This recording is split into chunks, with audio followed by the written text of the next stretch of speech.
evening, everybody. Welcome in to some AEL Elite Series here for some Rocket League. And we are going to be on track for some amazing gameplay here tonight. We got the M&M show. No, it's not Slim Shady. It's Max and Matsy. And we're coming to you live here tonight with some exciting gameplay. Max, how you feeling, my man? I thought I got tickets to the Slim Shady show. Where's Slim Shady? I was told Eminem Slim Shady. Where is he? Real Slim Shady, please stand up. I heard your mixtape last week, Yeah. okay? Yeah. And all I'm going to say is it was very apparent that the doctor was not in. But no, I'm keen for this one. I think we're going to have a fun day today. 4 more games of Rocket League. After we had the longest overtime in AEL history, I'm excited to see how we top that. I'm excited to see how we go one step further, if we even do. It would be great. Oh yeah, it'd be great, just like our sponsors here today. Big shout out to AGON by AOC, the #1 gaming monitor brand in the world. AGON by AOC provide best-in-class monitor solutions for gaming and all other needs. But speaking of, when I'm in need of some food, Max, who can I turn to? The noodle partner of our event, of course, I'm talking Indomie, made with high-quality flour, select ingredients, and spices. A plate of Indomie mee goreng will certainly brighten up your day. Try any one of the flavors available today from your local grocer or at indomie.com.au. Oh yeah, big shout out to our sponsors. Always appreciate the love and support give to this year league, and definitely keen to get into the thick of it all as we take a look at our standings. Let's see how things played out after last week's endeavors.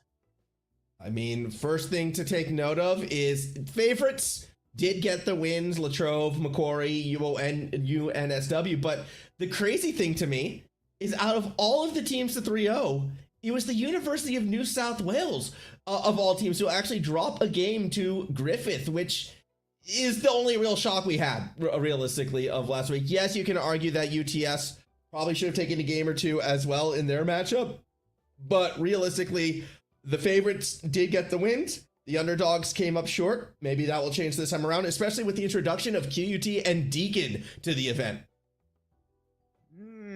Very excited to see how that's going to play out here. You know, I think getting them into the mix are definitely going to spice things up. It's going to make the competition really interesting here, and certainly eager to see what is going to be happening. But let's take a look. What else is going to be on the cards here? It's our matches then. Starting strong, Monash taking on UNSW.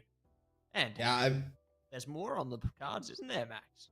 Absolutely. I mean, look, a lot of fun games to be had. The 2 favorites of the event's going to be starting us off 1-2. We'll be curious to see how Latrobe looks against Macquarie, as they're kind of one of these newcomers that I think can make some waves. But if you want the closest match on paper, it's going to be the 4th one, the final one. QUT versus UTS. 2 teams that are probably going to be battling for similar spots in the ladder. This is going to be an important match for both these sides. It's the introduction to QUT this season as well. So, the M&M match of the midday of the midweek. I want to fit 4 M's here. Max and Matt's match of midweek is going to be the 4th one, QUT versus UTS. That's it. We love all the M&Ms there. Very eager to see. I prefer Skittles. Yeah? Yeah. Taste the rainbow? I do. I think, I don't know. I like the fruit flavor more than a chocolate flavor. It's just how I'm programmed. Yeah, look, I'm the same as you, in all honesty. Yeah. You know, I think I'm more of a sweet tooth in that sense. You know, we prefer the rainbow. So, yeah. Not sponsored, by the way, but hey, you know, hit us up. Hit us up. Let's get ready to go, though. On the other side of that rainbow. Who knows? All right, let's take a look at our first match, though, Max.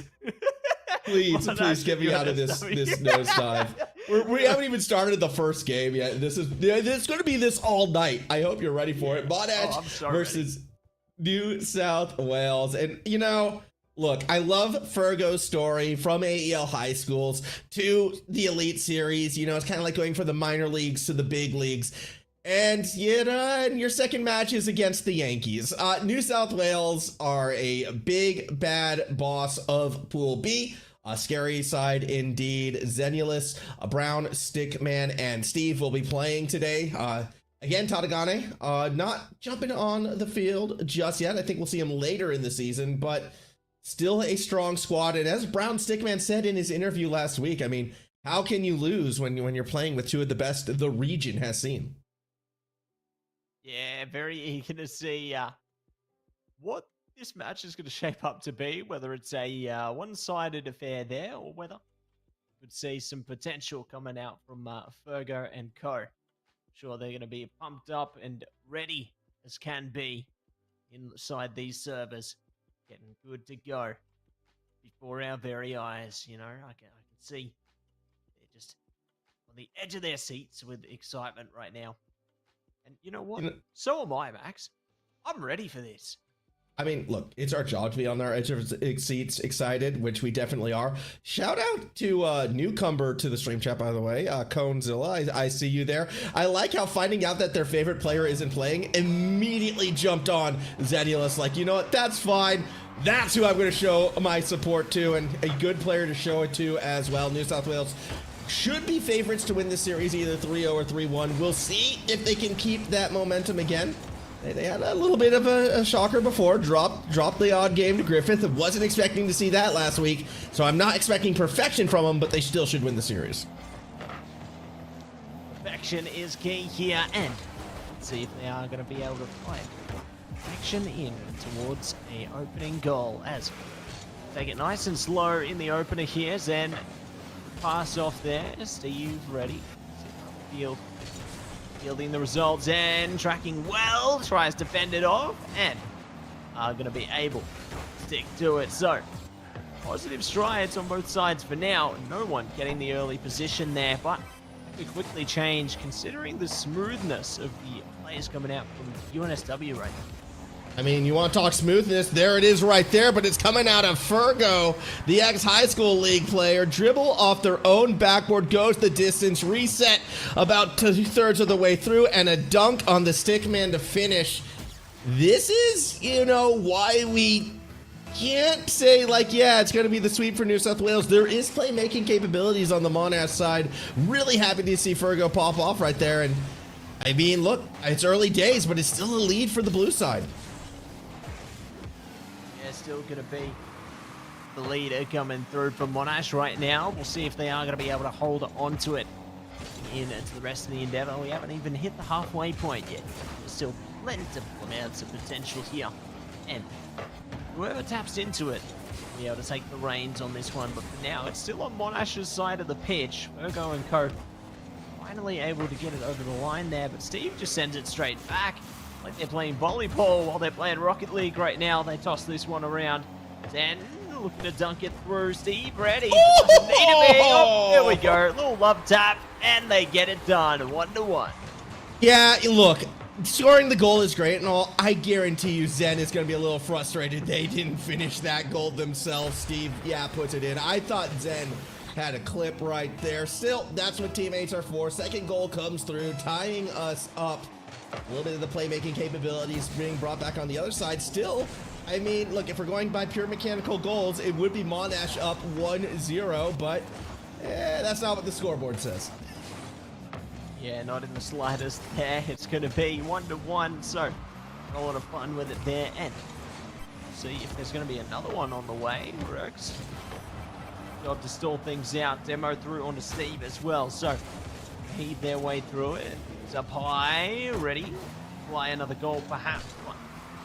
Stoppages have been super solid so far, and some more on the horizon. Here we go, Steve. Looking to clear it down around the corner, but Nick is going to go ahead and slow that down. NK, going to be an exciting player to watch out. I mean, they did quite well last week. I'd love to see him have some more breakout moments again today. Zen's touch. Perfect setup for Steve, who has boost to work with. He's going to try to go for the double. Backboard undefended, but isn't able to get the spike down. Good defense from Monash. Yeah, great stuff coming through from them there. Just holding steady, holding strong. Ooh, demo comes out, though. Brown Stickman tracking well into this one. Steve ready and waiting. Does it. Ball back to Brown Stickman there. Zen ready in the back line as well. Primed up, pushes it aside, still on track with it. Control coming through, strolling ahead, but it is fended off. It's defended for now as NK wants to play along the corridor. Steve should be able to get the touch over the top of Fergo and does. However, Zen a little bit too slow on Rooks. Means the pressure stays for the Monash side. Good clearing touch from Steve. Zen already pushing forward. Didn't quite get the reset, but in a good spot to defend against Fergo. Gets the ball centered. Steve takes it down the middle and off the post. He'll knock it in. 2-1 lead. That's it. 2-1, getting it done there. They're going to be happy with that. And see if they can get a bit more through as well now.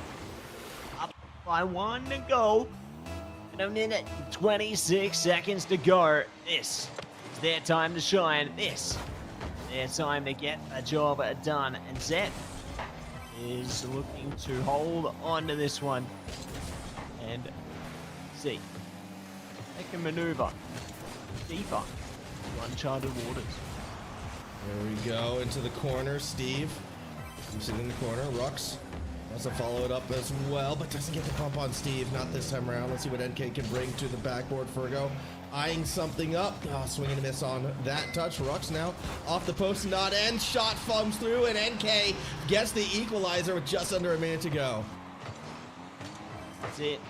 2 for 2. The equalizer found during desperate times, and they will be able to reap the reward. So the game is not over yet. They've still got 4 opportunities to go for another goal here, potentially stroll ahead on it.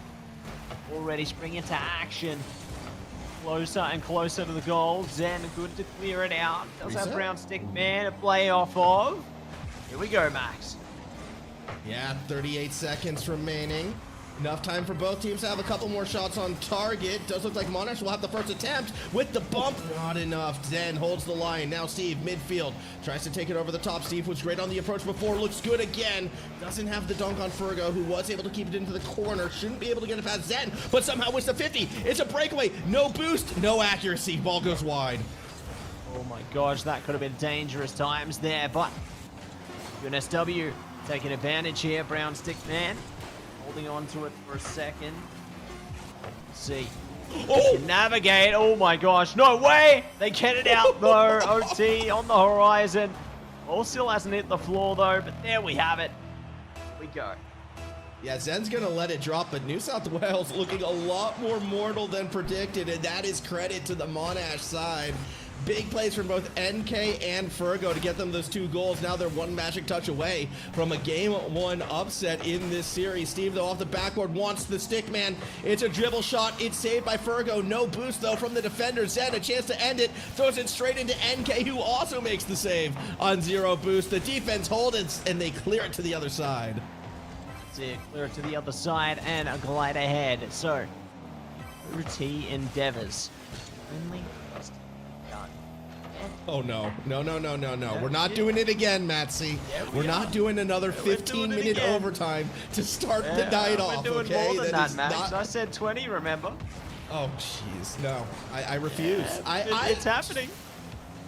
I have made an agreement with producer BK that if we get to the 17-minute mark, the stream is shut off and everybody loses. No winners. Look, we're only 1 minute in. There's still a long way to go before we get to that level. Brown Stickman with a chance, and he'll down it, top left bin, and that's going to be a win for New South Wales.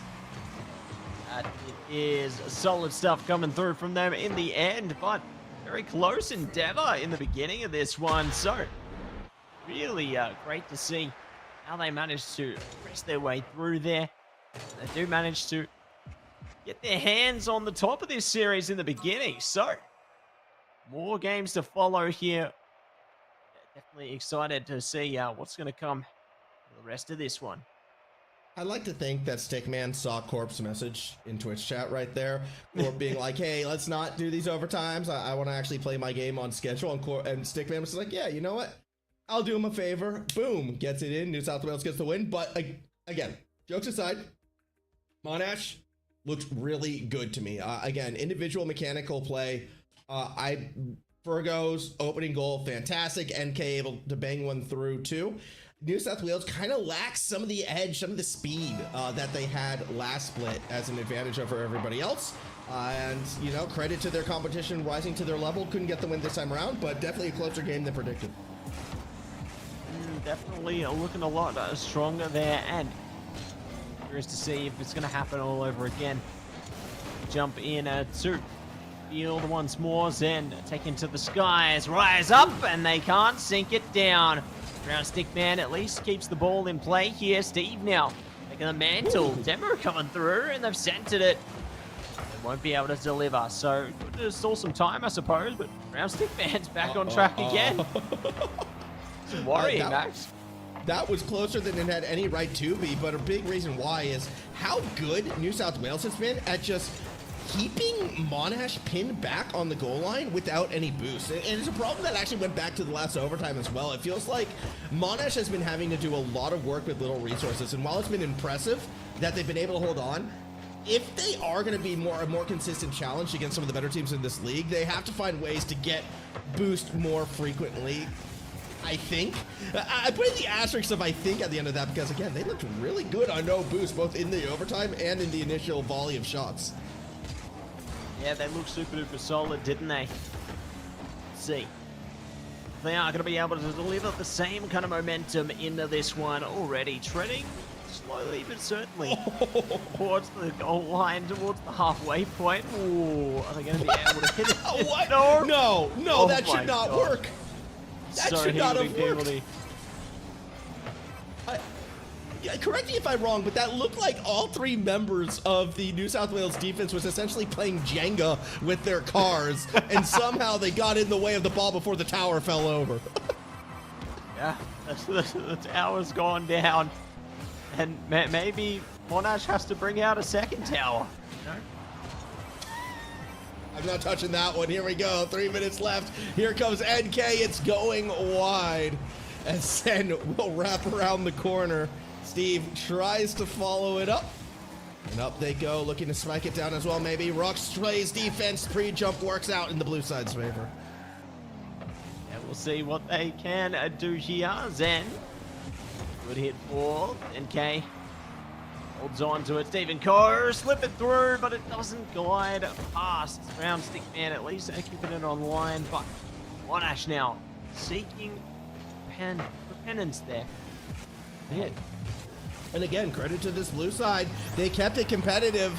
They still have. Steve gets the goal, though. Just a nice flick at the end to get that bit of power to punch it through. Yeah, it's going to be exactly what they need. Bring in the boom there. That's what they do. And they are going to be able to take it for one, looking for two. See how they do now. And again, while Monash's defense has been great, they've only put 2 shots on target, and it comes from the fact that they're doing a lot with a little on that defensive side. Eventually something did have to give, but they just need ways. If they want to sustain attacks, they have to find, I don't want to call it better boost management, unless you consider the acquisition of boost to be part of boost management. They just haven't had time in the past to actually collect that boost. Now they do, though. On the attack, sets up Fergo, and they find the shot. So as long as Monash is on the attacking half with the boost, they're just as deadly as anyone else. That's right. They're able to maintain their stance, maintain their confidence. See if they are going to be able to find more benefits here. Jumping into the next kickoff. UNSW get ahead of it for now. Track their way a little closer. NK good for clearance as well. Steve gonna pick that up. Gets a tap onto it. Not able to control it more. Well, too soon. Here they go. Trying to go for it. They are Steve. They yearn for the goals. Then, oh, that second touch was dirty. 2 defenders still there, but now Steve has the speed on Rux. Not enough to get to the backboard. Still will looking to set up Zen instead. Around the corner, first touch good, second touch better. Sets up Steve, who somehow muscles it through the 50 to get the goal. Great stuff for New South Wales. Yeah, couldn't agree with you more there, Max. They have managed to get ahead of it. Not too much time left to deliver here. Monash need to get ahead of it themselves. Try and play for another OT into this one. Otherwise, we could see UNSW already racing their way past game number 2 here. Yeah. Tap forward. It does go a little bit offside there. So still maintain course, maintain life here for Monash. But they do try and get a goal through. Ooh, close. Close enough. The only player who's been consistently getting boosts on the Monash side has been Rux. Nyx does get it this time, NK I should say. They were able to go back to that corner. And usually when NK gets a full tank of boost, good things have followed, Fergo as well. But this time Zen's going to try to bring it back. Rux wins the 50, swing and a miss on the bump attempt. That allows NK a free shot towards net. They get the air dribble bump, but it's only past one, not past the second defender. Steve makes a timely save. Timely save and ready. Try and shape past some more time. Try. See if they can get a goal here. Ooh, Rux creep up on it. They aren't able to maintain control. It's a bit worrying right now, Max. It is 5 seconds remaining. Steve's shot's not in. Sickman's is. That's the dagger for game number 2. It's New South Wales going to be up by 2 in the series, just like they are on the scoreboard at the moment. Yeah, really solid stuff coming out from them there. We'll be able to maintain course, solidify their lead, and there is no possible way I can come back into this one right now. So, game 3 on the horizon here. Monash really need to reflect and try and find a way back. That would have gone in. Steve actually had to make a save right there. Zen almost puts it in his own net. A bit of fun. Yeah. Showing that they can, but no, that's going to be a good win for the New South Wales side as they'll go up 3-1. Also, love the Rats throwback coming from Steve right there. Rancid Rats, infamous team in Oceanic history. Loved that squad. They were fun to watch. Led to didn't have the happy ending, perhaps, but still some great times with that squad. So the tag still being rep by Steve. Got the 2 goals as well. New South Wales up in this one. Yeah, definitely looking great at the moment. You know, they've managed to maintain course and looking to see just how ready they're looking. Jumping towards game number 3. You know, I reckon they're going to be pumped up. I'm just super duper excited to see if Monash can bring themselves back to fruition here. Like, they looked pretty solid in the first game, not going to lie. And game number 3, this could be their redemption arc. I mean, there's a lot of support for them. Whether or not that support is being, you know, what is a good stream safe way of saying it? Yeah, you know, scholarships are hard to achieve. Here we go. Zed tries to take it up high. Rux goes even higher. Ball spiked back down. A second touch from Rux. It was on target again, but defense continuing to hold. Ooh, case of the Whiffles. Both Fergo and the Stickman as Steve will take it past the midfield line. Taking it past and blasting through. Close, but not enough to do. See, good controls and... Oh, no! Yes! Oh, they don't even need it! Oh my gosh! Faking. Wow. Fake. It was a fake. Zen was never meant to hit the ball. It was all Steve's shot right there. I actually think NK was in a position to read Zen's touch had it come through. So... yeah, it could have been intentional. Either way, only Zen knows whether or not they intended to hit that ball. As it stands, 1 goal lead for New South Wales. Yeah, up by 1, and gonna see just how far unwound Monash will be taken here. Jump in to passing by minute mark. Out even more, but retribution would be on line for Monash here. Have got the tap through, trying their best to clear it, but UNSW just keep finding that control.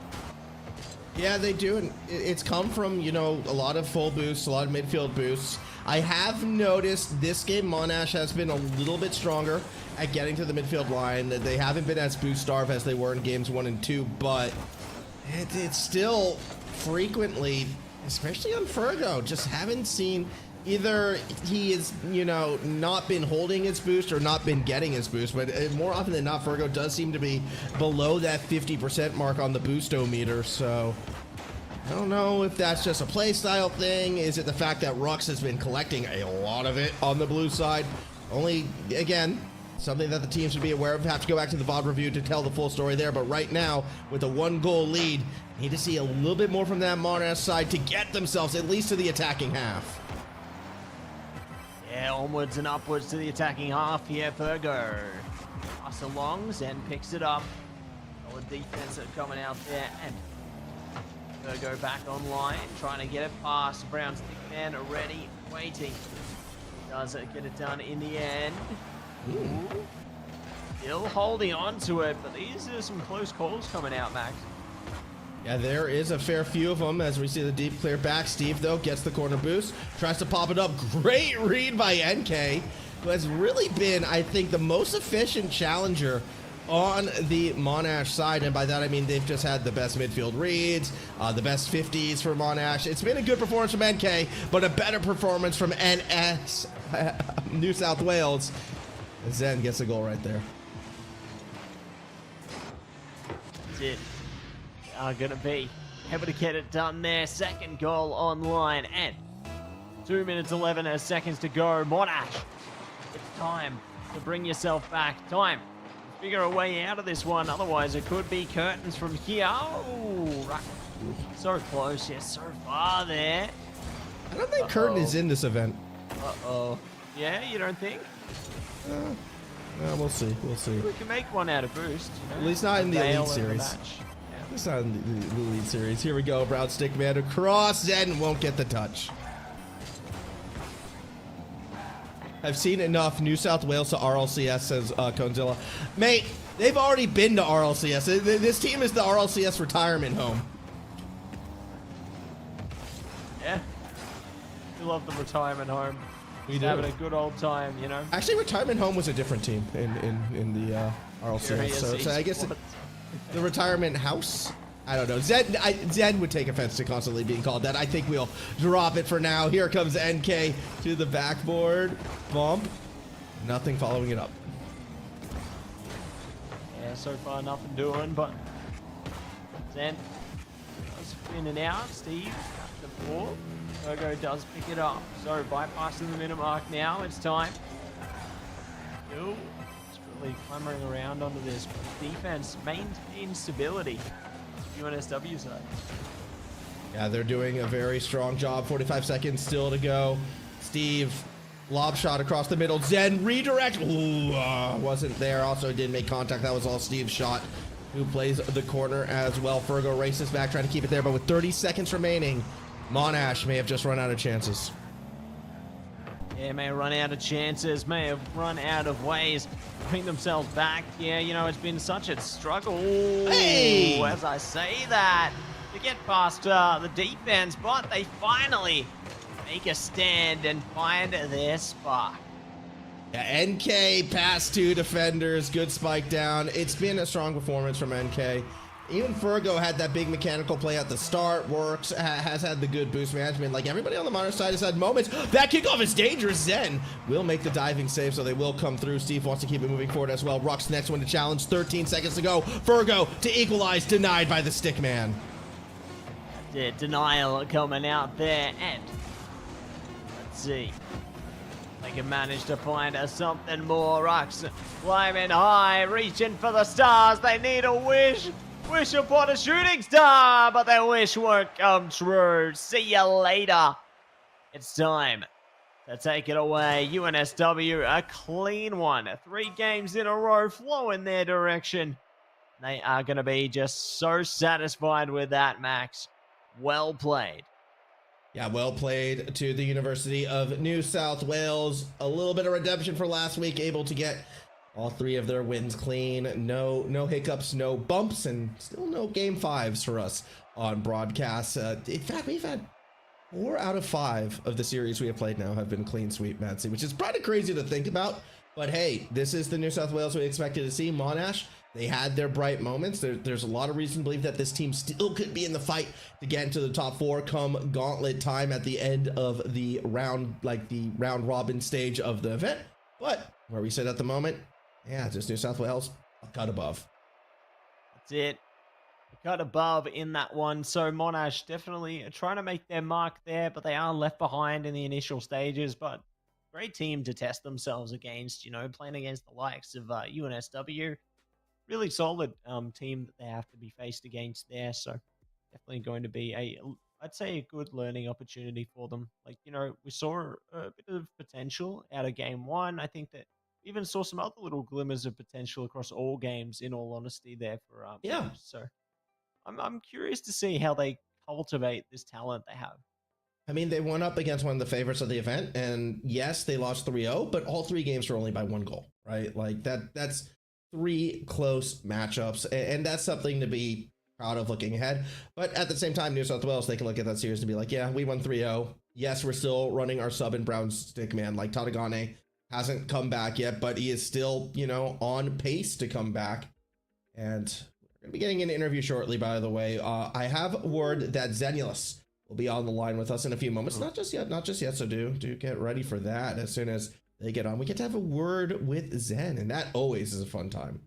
That's it. Always a good time. Always a fun time there. I'm primed up. I'm ready to go when they are. I reckon it's going to be a fun interview ahead for us there. Very interested to see how our players are feeling after a match like that one, Max. You know, I'm curious to pick their brain about what's been going on there.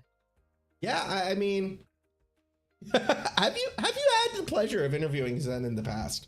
Yes. You have? Okay, good. So you know what we're walking into. Walking into paradise, Maxie. It's gonna be no, great. He played a couple years ago, actually. Never had to interview him. Yeah, I feel like I did once, at least once. But yeah, back when he played for Griffith Paradise, good old times. That team was a strong right. showing team, but that was the past. Let's talk about the present. UNS doubles W. Doubles joining us right now. Yeah, the double W's. Yeah, joining us. It's Zen. Welcome in, mate. You can tell how we're going tonight. Let's solid talk about effort, guys. Solid effort. So, okay, hold on. I want production to try and do something on the fly for us. Okay, we get little previews of what's coming. This is what was frozen on the screen. I just sent it to production. That was just frozen on my screen, staring at me, distracting me. Okay, it's a beautiful picture. But yes, Zed, congrats on your win. Well done. 3-0. Redemption from dropping a game last week to Griffith. How does it feel to be back on the straight winning track? I don't know, man. It didn't really feel like anything happened in that series, to be honest. Balls kind of went into our half, kind of went to their half, kind of slipped into both nets, and we just came out the other end. Like, yeah, that was kind of quick. Love it. Honestly, love it. Yeah, it was pretty dead the whole way straightforward through there. Yeah, it seemed at least a little bit closer into the first game there. So I guess were you guys just trying to feel them out in that first one, or like, yeah, why did it get so close? Yeah, no, man. Steve probably had his headset off because he thought it was the test lobby. So we spent the first minute being like, "Is this test?" And I was like, "Guys, this is real." Oh my god. Well, I mean, I guess that kind of checks out a little bit. Last week we had the chat with Brown Stickman, and I have to admit, funny character. He almost came across as a little bit starstruck as it was playing with, giants of the scene, Zenulus, Steve, and Tadagane. Is that something that carries over with the in-game comms? Can we take a minute? Why is this on my screen now? What's going on here? See, it was distracting. That's my point. It's but Brown Stickman saw that and was just like, I want to emulate this in every way possible. So how do you respond? No, man, I came to play. I opened the interview link on Opera instead of Safari, I guess. That's the reaction you give.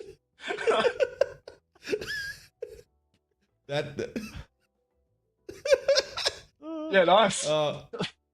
Cool. Look, I'm Nazi. What more you got for me? We got good vibes and good times. I gotta say, I appreciate you joining us for the M&M show here tonight, Zen. I reckon you Every guys. Every time I have an interview, it's really solid from all of us, isn't it? Yeah, we bring our record, yeah. Look, we match the performance you put out there on the pitch. Okay, we just carry that over to the interview as well. That's it. We just got it. It's called consistency. Yeah.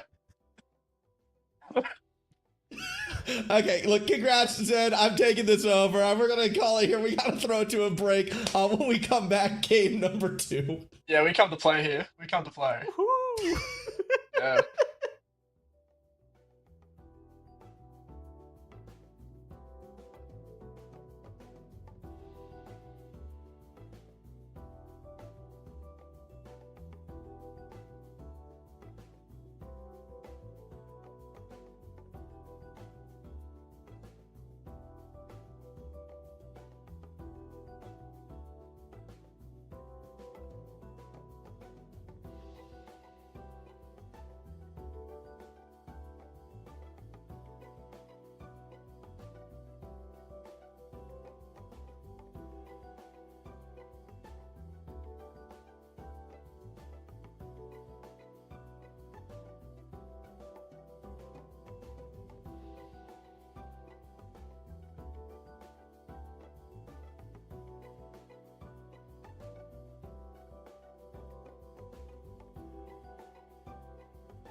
We are so back here with the AEL University Elite Series. Woo! Let's go! That's the one, Max. We love AEL University Elite Series here for Rocket League. We love it.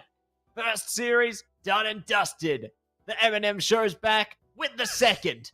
And it's gonna be popping, just like Max's Party Poppers. We're bringing out all the explosive action with Latrobe University taking on Macquarie, Max. So you know how party poppers are supposed to pop and then like the little confetti runs out? Yes. That one just launched and like hit the ceiling of my room. Okay. I think I like hurt my finger a little bit. That was one of the most like pop. Like, Max, be careful. Yeah, like Don't hurt yourself. they're on not cars. supposed to hurt, right? Like what? Jeez, that thing was. Apologies to everyone's ears. I wasn't expecting that one to be that loud, but yes, we are back and reason to celebrate because this is going to be a fun matchup: Latrobe University versus Macquarie. That's it. It's going to be fun times. You know, maybe we need a party popper boost on one of the cars. I'd like that. But what I do like to see is we got our rosters, Max. True. Oh, true. As you can see, I mean, look, I'm excited for this one.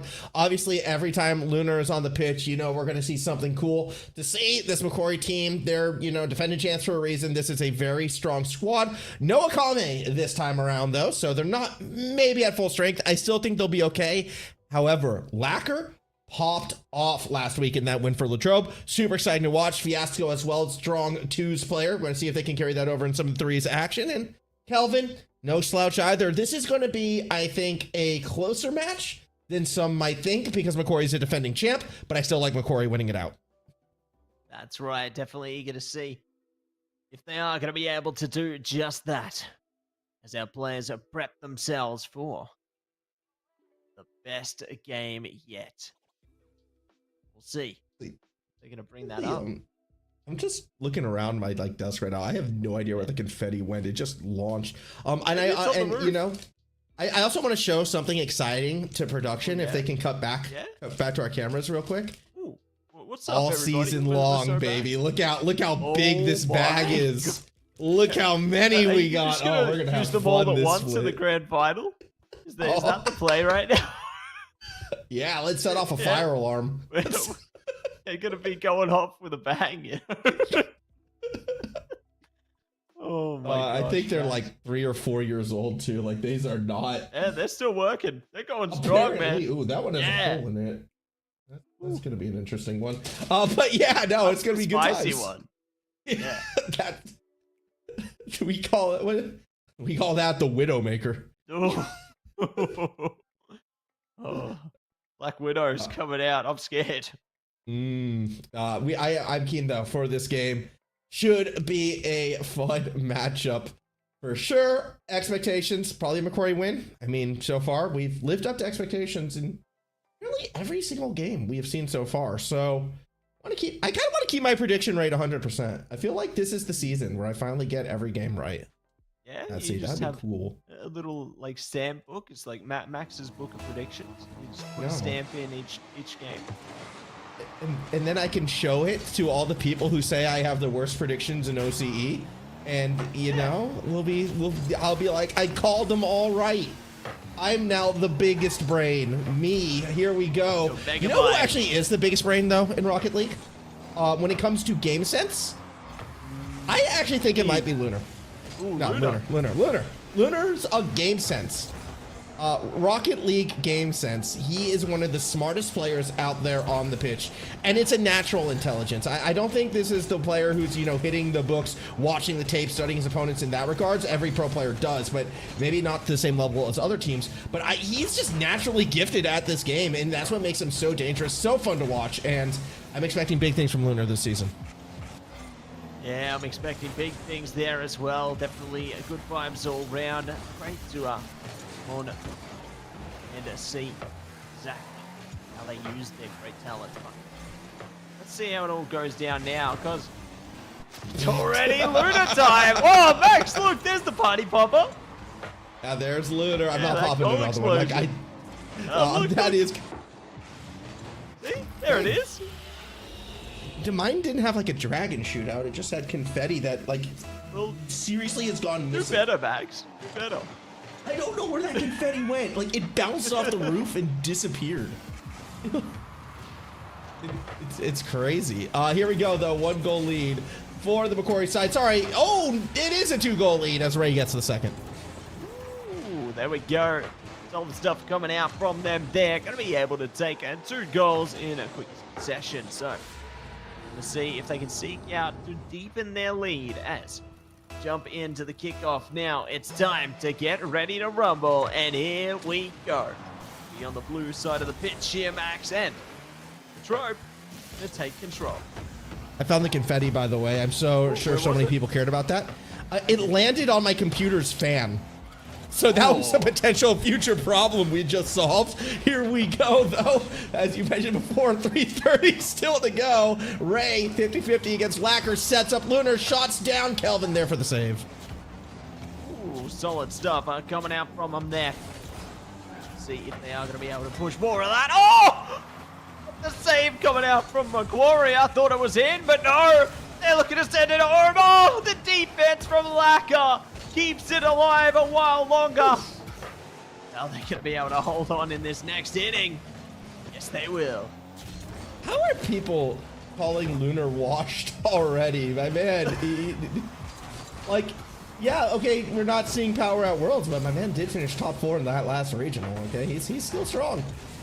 Don't overlook this side. Fiasco with the bump, Lacker with the shot, but Ray still comes through with the save. That's it, solid stuff coming out there. Now bypassing the halfway mark here, Luna. Just going to be slowing things down with their teammates. Managing to gain a bit of pacing upfield now. Whoa, that looked a bit scary. Fiasco almost caused that in name and nature. That was terrifying, Max. Yeah, scary moment, but hey, doesn't go in their own net, and 2 goals still striking distance. Lacker had a massive performance last week. I need to see some of that coming through now, though, if they're going to have a chance against this Macquarie side. Fiasco bump from behind, Lacker too far forward. Kelvin needs a slower touch, gets it, but even on no boost, Lunar, fastest one to the ball, was able to find the speed forward, leads to a shot from Corp, and it's going to be saved. Solid stuff coming through there, and let's see. They can hook up now. Ray, ready. Step into play here. Luna holds on, but there it is. Kelvin sneaks it through and opens the account. Yeah, very nice goal. I'm curious on that touch. I mean, it looked like they just dropped the ball right into the attack. Maybe they had lost sight on Kelvin. Maybe they thought they were going to be able to get a bit more power behind it to get the ball to the safety of the corner. Either way, Kelvin, right place, right time. Able to cut that across, throw it in. 1-goal game with a minute and a half to go. Yeah, one more. A 1-goal game, and see if they are going to be able to drain it out, tie things up 2 for 2 in a second here, or whether Warren will be able to hold on to it, hold strong. Ooh. What? Okay. I'm worried, Max. I'm worried. I'm not. I think that the second one was definitely a fake. Corp did want to center it, and center it they did. Kelvin now looks to go down to Fiasco. 50. Sees the ball kind of go nowhere. Corp doesn't go for the pinch. Wanted to dribble it instead, but pressure keeps the attacking side moving forward. Lacker a little bit too far forward. Again, has to try and rotate back. Tries to play off the roof. Ball gets pushed to the corner by Kelvin. 45 seconds remaining. However, we're on the wrong side of the field if we're going to get a comeback. That's it. Wrong side of the field. They are going to have to try and shield things out here, but now 30 seconds. Demo coming out on the Fiasco. Could open things up. Kelvin still holding on upfield though. And Ray now looking to find some results. Corp around the corner. Luna ready, waiting, taps it in. And that's locked down for 3. Okay, besides the fact that, like, Lunar's touch was near perfect in terms of generating power, the fact that Ray was able to find a 50 set Lunar so nicely up and miss that traffic, again, it shows how much of a multi-threat team realistically Macquarie can be. So well done to the duo in that situation. Realistically as a whole, well done to the trio. Game 1 going to the defending champ side. It's going to be a Macquarie game 1 win. Ooh, there we go. Just really making the wound deeper there. They found a 4th goal. Sneaking that one through as well. 8 seconds to go here, and let's see. they can get something else out of this. 8 seconds and a dream. Will it be Latrobe's to find a goal back in this remaining time? I don't know. I don't think so, but we'll see. And closer and closer to... Oh my gosh. Well, let's add another Just 15 seconds. Quiet down, Max. Just gotta keep, you know, we were ahead of schedule, and I think McQuarrie recognizing that, it's like, all right, we're gonna slow the game time up. We had a few goals at the end of the game. Let's just keep the momentum on our side. Do we get a 3-seconder? Doesn't look like it. Ball might stay alive though. Kelvin underneath puts it towards the net. Can't get it in. Ray with the save, and that will end game 1. There you have it. Well done. And well played to both rosters there. So, going to be a solid start, to say the least, coming out from Quarry and Latrobe. But see what game 2 looks like, whether the Latrobe side are going to be able to find some kind of redeeming points, redeeming factor going through. No, it's been a tough one in the beginning. I just have a little bit of a laugh because, like, on one hand, look, I'm gonna keep some thoughts to myself, some secret thoughts. All right, they're mine. They're in my mind palace. I'm excited to see how Latrobe can try to bring this back. I think they were trying a little bit too hard to play with shorter rotations. So many times it felt Lacquer was going to be in a good spot for a striker to make a play, but found themselves a little bit too far forward and unable to react as the pace got quickened suddenly against them. And Lacquer was that big force as, 2 whiffs to start it off. That's not what you hope to see for the Latrobe side. Ray with a chance to finish now. Double touch, won't be able to get the spike down. See exactly how this fight is going to go down now. 30 seconds elapsed, and looking to follow. Good tap there. Ray defends. Kelvin presses over the top of trying to find opportunity, but the physicality just keeping him out of action for the moment. Luna is forward. Gonna have to wait on that one. The ball a little bit too elusive for the moment there, but no one has capitalized to find a goal yet. Not yet, but there's still plenty of time to come. Corp in the corner. That's challenge against Fiasco. Lunar will get that touch across the middle of the field. Kelvin underneath. Kind of gets a okay 50, but Ray's already there trying to slow it down. As they come up and around, it's still going to be Fiasco on the hunt. Straight down the middle. Only Corp on defense. No, the ball's off the post. It's not actually in the net. Gonna be in the net so far, but net might turn magnetic and might pull the ball through. We're not careful. Oh wait, we're not playing rough. That is going through. But we are going to be pulling through a goal there, so I guess the magnets are working, and they will find a goal for Latrobe. Solid stuff are coming out, and there you have it, Max. You know, I'm speaking miracles into existence. Look, Lacquer getting a goal in this series, I would hardly call it a miracle. I would call it expected. You're starting to get a bit more on that form we saw last week, which is good to see. And again, kind of what we need to see from Latrobe if they're going to keep themselves in it. As with an early lead, the question will be, can they add now to it? Because Lacquer will lead the charge to the other side. Corp gets a play up to the roof, tries to hold it up high underneath Ray. Lets the attack get a couple touches in. Fiasco nearly finds the angle, but it's Lunar out of the net with the save. That's it. Gonna be out of the net and looking to seal it with more. Fiasco driving it upfield, trying to yield result. Corp, nicely done. Sweeps it away in the skies, but the teammates looking to rise up. Lacquer. Ooh, crossbar. Unlucky on that one, and Luna sends it forward. Oh, no! That was almost the goal of the night. Good job from the defense, though, to come through with the save. I'm a little bit surprised the follow-up didn't put it through, though. Lunar drew so much pressure, so much attention from the defenders. Game stays 1-0. Fiasco with the demo gets Lunar off the pitch, yet Corp still pushes on through the corner towards the net. There's Ray. No boost, can't make the shot. Lunar has to stay back, play some midfield defense. Midfield defense going to certainly keep things on the fence for that matter, but Luna keeps it in mid. Everybody's in the back lines right now. Ray, ready and waiting. Doesn't have to activate yet. It may have to in a second, though. Corp prepared as well. Second line of defense. It's Ray sending it into play. Luna picking it up top. Ray upfield. But Trobe, they're being so fast on this one. Very good navigation coming through to just keep control of the ball. Maybe send it back. Luna tried something stylish there. It just didn't work, but now full boost. Could keep them in the fight a bit longer. This game could have some major implications as Corp is going to go ahead and get that goal through. Oh, look, minute and a half remaining. Good job for this Macquarie side. They finally get themselves on the board. That cut from Corp, great stuff. Stuff of Legends gets that in, ties us up. You have to remember too, though, with the format, you win your pool, you win your trip to our LAN final straight away. The only sort of playoff match you have to play is for seeding.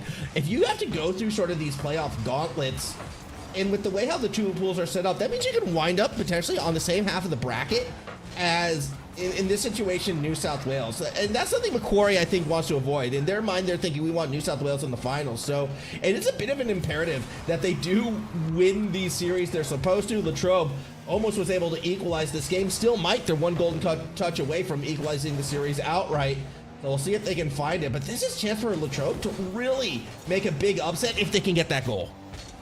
That's it, gonna have to work hard for it here. See if they can steal the game off Macquarie. Time's ticking, and these teams have all the pressure on their shoulders to deliver results here.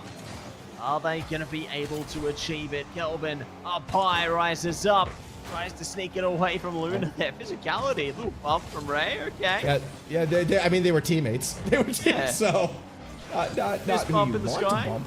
Yeah. Sure. Lunar shot. Oh, right underneath two defenders. And that could be the final blow here in game number 2. Yeah, not much time to play with left into this one, is there? So, limited options coming forth here. Let's see if they are going to step into high gear, bring themselves up to the pitch once again. Ray comes across it. Good control. Luna demoed out now in the back line. Ray still keeping it grounded. Being the course on this one. Luna do one of the same. They're up in their face, not allowing them any free space on this one. Time trickling down. Kelvin and Co trying to stop the show, stop the clock, but Macquarie get ahead of it and take away the game. 2-0 now for Macquarie in this series. One game away from their second 3-0 in a row. Latrobe, look, they may have thought, hey, we're coming into the Elite Series. We 3-0'd round 1. Let's go up against the champs. Let's show them what for. And to their credit, they held the lead for a majority of that game. It wasn't until the final 90 seconds that things seemed to start to fall apart for them. But hey, reverse sweep still on the cards. I wouldn't be surprised if Latrobe is still able to take the next game off Macquarie. They do have the talent for it. Second game in a row, though, like Lunar, just strong showing for the entire Macquarie side.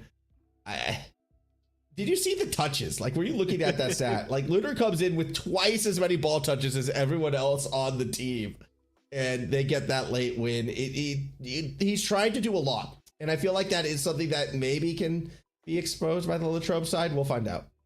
Yeah, we'll find out exactly how they managed to push into this one, you know, whether they are going to try and steal some of that presence away or use that against them.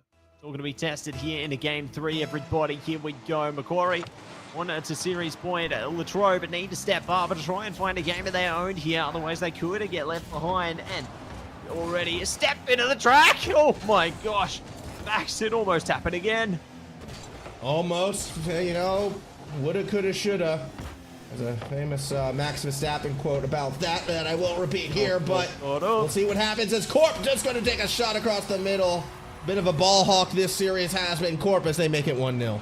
That's it. Good stuff coming out from Worry there. And see exactly what they are going to be able to do now, jumping in to the next kickoff here. Not much time has passed, and it's going to be much more to follow.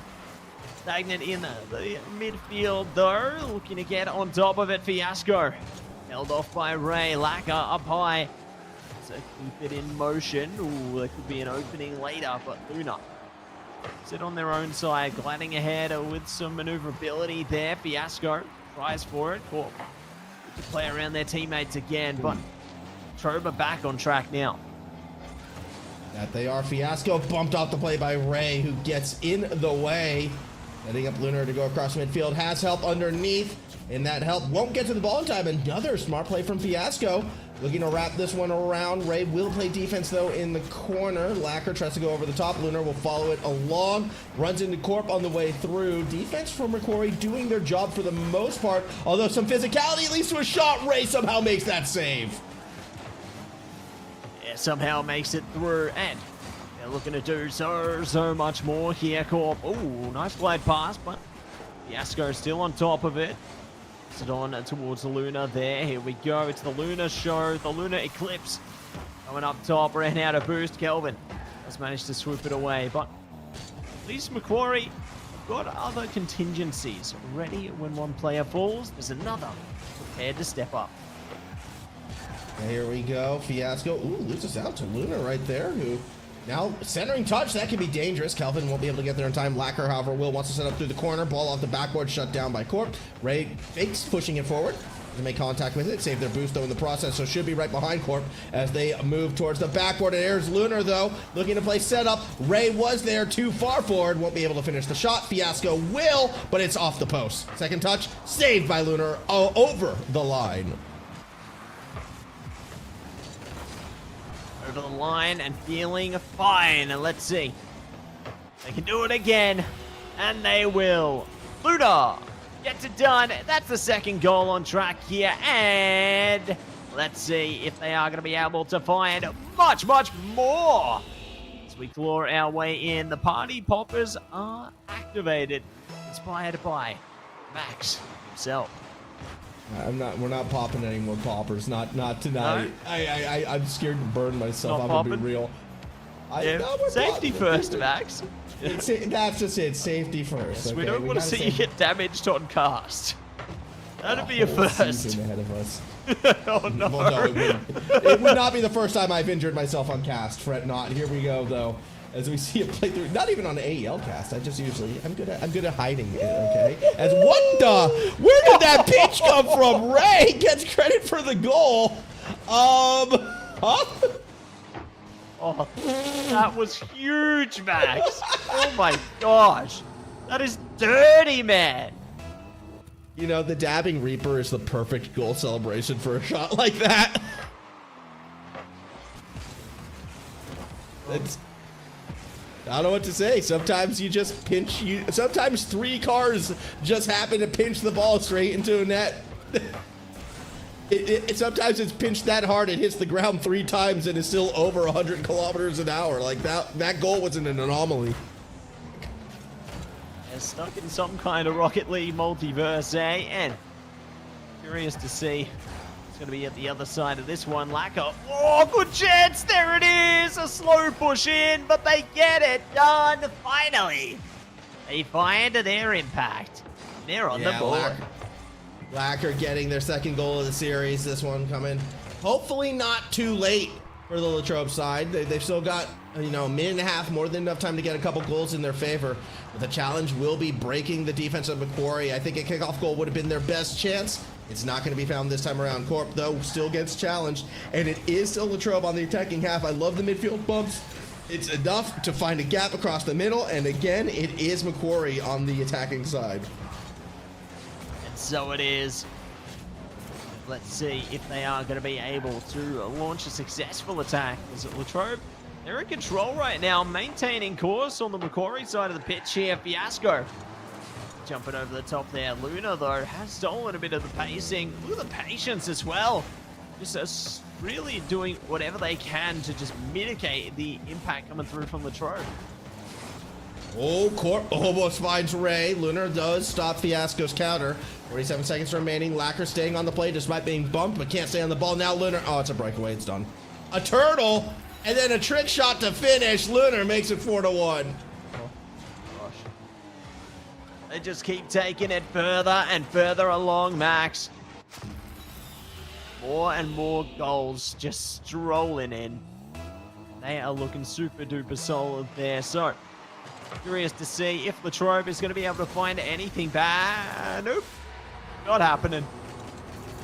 Not yet, at least. Not yet. Not yet. So unlucky. The two-man kickoff with both players getting to the play at the same time is not something you typically see at this level. I think they were hoping for some sort of pinch. Not too sure what was going on there, but the end result is another goal, and probably the easiest goal we've seen Macquarie get. As they almost put another one in. In fact, it will go in. It's now 6-1. We're getting closer to your favorite number. 6-2 is a great scoreline. Bring it back. What they can do, 31 seconds. I mean, it feels like Latrobe is kind of giving up on the gas pedal a little bit, giving up 2 quick kickoff goals. Now they're looking to get one back. 6-2, Matsy called it. Oh my gosh, Max. You're a fortune teller. You've got it all locked in there, man. I love it. I love it. We're showcasing our clairvoyance here tonight and then some. So, jumping into the remaining 26 seconds. What will the scoreline end up looking like at the end of this one? I am super duper keen to see if Latrobe can redeem a few more shots here, get a little bit closer, or whether Quarry add a further deepness to those wounds they've already inflicted. I mean, 10 seconds left at the end of the day. It doesn't matter what the scoreline is in this one. Lunar's going to make sure it's not 6-3. Just because the damage was well and truly done. It's going to be a win to the Macquarie side. They're going to be, more importantly than the 6-2, 6-0 when it comes to individual games, 2-0 when it comes to matches. They remain undefeated with the win here tonight. That's it. Remain undefeated. And a look to maintain a solid course ahead there, Max. Really impressed with how things played out for them in the end. You know, they just looked on track, looked focused throughout the whole series there, and maintain. But we'll see how things go. You know, I think there were some little moments of greatness coming through from Latrobe there as well.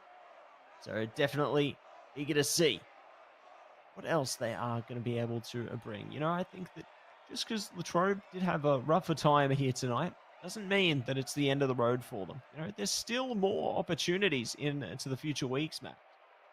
Yeah, there definitely are, and I still see Latrobe as one of the teams that are going to be vying for that 4th spot.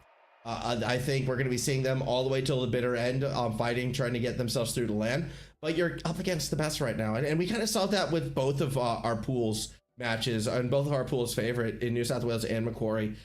We said at the start of the season, and it bears repeating now, they kind of are the 2 teams that are a tier above, and it's kind of everybody else playing catch up. So they haven't caught up yet. We're still at the start of the season. Maybe by the end, we can see a bit more closer competition against the 2 juggernauts, but where it stands right now, 3-0 into 3-0, they're just going to continue that run. That's it. They're looking to continue that run, looking to just keep building up the stat lines there, keep building themselves up in terms of the standings, and yeah, just looking super duper solid so far. So really keen to see how things play out. You know, I'm most curious about what the standings are going to look like at the end of the evening, to be honest. I think that's going to be really exciting to see how things are showcased there. And yeah, it's just all going to be exciting. Just like our interview, here we go. It's Ray! What an introduction. Wow, I didn't see that one coming. That's a new one. Yeah, you're too used to my nonchalant in the past, like, yeah, we got Ray here. Yeah, again, because he just keeps winning. Can he stop? Anyways, how are you doing right now? You get Matsy now, and it's like walking out to Wheel of Fortune or something. Yeah, exactly. I was doing all right before, but now I'm doing splendid, mate. After that intro, I feel like I'm the king of the world. Yeah, that's why I lost my job, but you ain't losing yours. Another win, another 3-0 series. Macquarie just continuing that momentum. You don't have to answer honestly, but what is it going to take to stop you guys? UNSW. Maybe that's definitely going to be our, to be honest, only competition. I do think that was one of the better teams that we just versed right there, and we did just sweep them. This is going to be our main roster in Melbourne for the LAN. Oh. Us 3. It's not going to be a car, mate. Okay. So these are the 3 you're going to be seeing. Is there a reason for that? Karma can't go, so it's pretty much it. Okay, that sounds like a legit reason. Yeah. I get you. Well, I feel like there's not many questions being asked. This is an interview, isn't it? Yeah, It's more on the horizon. Nazi? Yeah, it's my turn to shine. You know, I got to say, you're feeling like the king of the world today, but do you think you're going to be the king of the world in reality on land? I hope so. I hope so. I do think so. We do have Luna, the ex-regional champion right there. Corp's also a great player. Steve's also washed. So, that helps a bit. Honestly, the UNSW roster is a really good team, though. If there is one team that's going to beat us, it is them. But I don't think they're going to put any effort into scrimming or anything, and I do want our team to do that. So I do think we'll end up on top. All right, I'm seeing. Look, I don't normally call attention to Twitch chat. But it seems like UQ, they're a little bit grumpy with you guys right now about the fact that how they had to go up against Akame, always saying that you've got no trim. What's your response to UQ at this stage? Okay, firstly, I know I have to get a trim. Secondly, look, Akame just... I've just seen something in chat, sorry.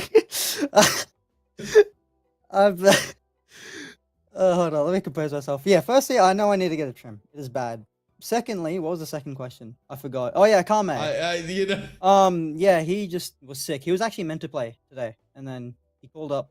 He was like, "I'm sick. Can you sub in?" I was like, "Yeah, no worries. I'll sweep him any day." Cool. I'm glad you did your part. I'm glad you helped out.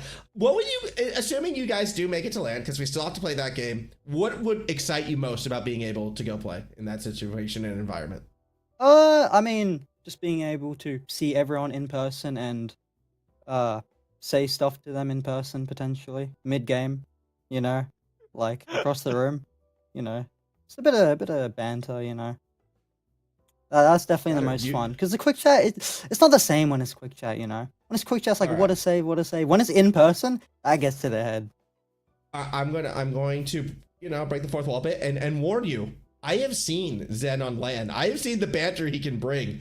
So even if you beat New South Wales on the pitch, hearing you say that, I'm now expecting you to beat them in the banter as well, if you can. I've played with Zen on LAN. On his team. That's true. He used to play for your team. Yeah. Yeah. He got deported from our team, so he's excommunicato from our team. So he's gonna be the brunt of the banter. Let's put it that way. Gotcha. Noted. Anything to add, Matt? Sorry. Yeah, I'm excited to see the level you guys go to with the banter. I'm curious if maybe you have your own custom-made nice save signs, or maybe you go a whole step further. I'm keen for all of it, man. I reckon you've got some creative stuff going on in the think tank there. I'm all for it. Maybe. I mean, we are uni students. We can't go all out on stuff like that. We're not like those pro players that bring, CJ bringing out his car, going, "Whoa, CJ, RL, follow me on Twitter." Maybe Luna will. He's the pro. Yeah, Luna could. Luna's the GOAT. But I don't. You've broken production, right? I have all I've heard in my ear this entire interview has been giggling.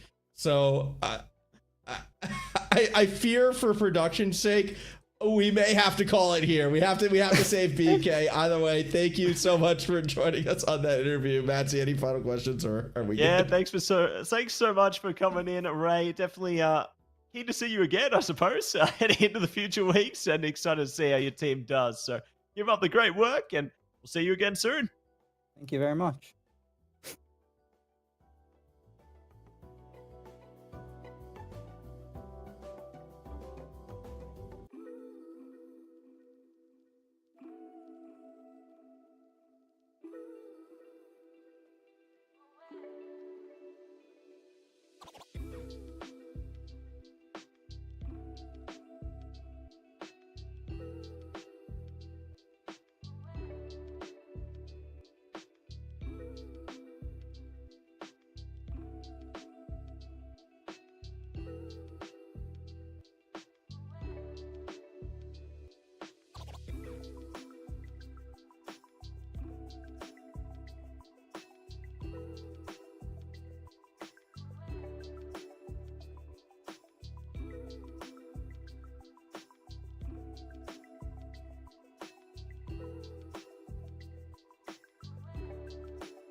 Welcome back, everybody, to the AEL University Elite Series here for Rocket League. It's the M&M Show coming to you live once again. Max and Matsy, we are here, and we are getting into high gear with some amazing gameplay. But you know what else is amazing? Our sponsors. A big shout out to AGON by AOC, the #1 gaming monitor brand in the world. AGON by AOC provide best-in-class monitor solutions for gaming and all other needs. But you know what else is amazing, Max? I'm feeling hungry just thinking about it. It's none other than Indomie, the noodle partner made with high quality flour, select ingredients, and spices. A plate of Indomie mee goreng will certainly brighten up your day. Try any one of the flavors available today from your local grocer or at indomie.com.au. Oh yeah, feeling so pumped up. Just thinking about our sponsors. They are awesome. We love them. We appreciate them. And everything that they do there. But you know what else we love? We love Rocket League, and we have a series on our hands. It's Deacon taking on UON for our next best of 5. Yeah, it's kind of crazy. We're 7 matches into the Elite Series, and this is going to be the first time we see Deacon take the pitch, their very first game, and it's against what a lot of teams should be pegging as their biggest, hurdle to overcome if they want to make it realistically into the top 4, UON. So Deacon, first match, and it's already arguably their most important one. This is going to be a fun match to see. I'll be excited to see if they can pull that off, but I'm going to be real. UON, they're one of our top 4 favorites for a reason. This is a strong lineup. They have a history of top 4 finishes in the AEL Elite Series, and after the 3-0 last week, I have no reason to believe they can't do it again. Yeah, no reason to believe that they aren't going to be able to deliver once again here, and very excited to see exactly what they're going to be capable of, whether they can make those dreams come true, Max. I think is going to be a grand test and going to be the best stage to bring it out on here in the Elite Series. So, the excitement is going to continue to build up, culminate towards its ultimate conclusion. The game's beginning, but it's going to be around the corner once everybody's ready to go. Definitely excited what this show is going to bring. I'll be keen to see how these two sides look. Obviously, when I look towards that UON side at the moment, eyes are kind of on Bud. Been such a long-standing member. We've seen him go from sub to starter to team captain now, and is going to be the one kind of driving this team forward. But on the other side, on the Deacon side, I don't really know what to expect. Blue and Fauna are kind of the names I remember from the Open Series, stepping up and performing well. HD maybe didn't leave as big of an impact on my mindscape, but that doesn't mean that they're going to be a slouch by any stretch. And back on the ON side, though, I do feel this is where the difference is going to be. Eminence and Ascent. I just trust the supporting characters next to the captain on the UON team. I think they each can be so strong. When Eminence is at his peak, will probably be the best player on the pitch, and that's why I'm going for UON in this. That's it. Eager to see if your prediction's going to come true here, Max. Whether they are going to be able to prove themselves here tonight and show us all what they're made of. Show us all that they are capable.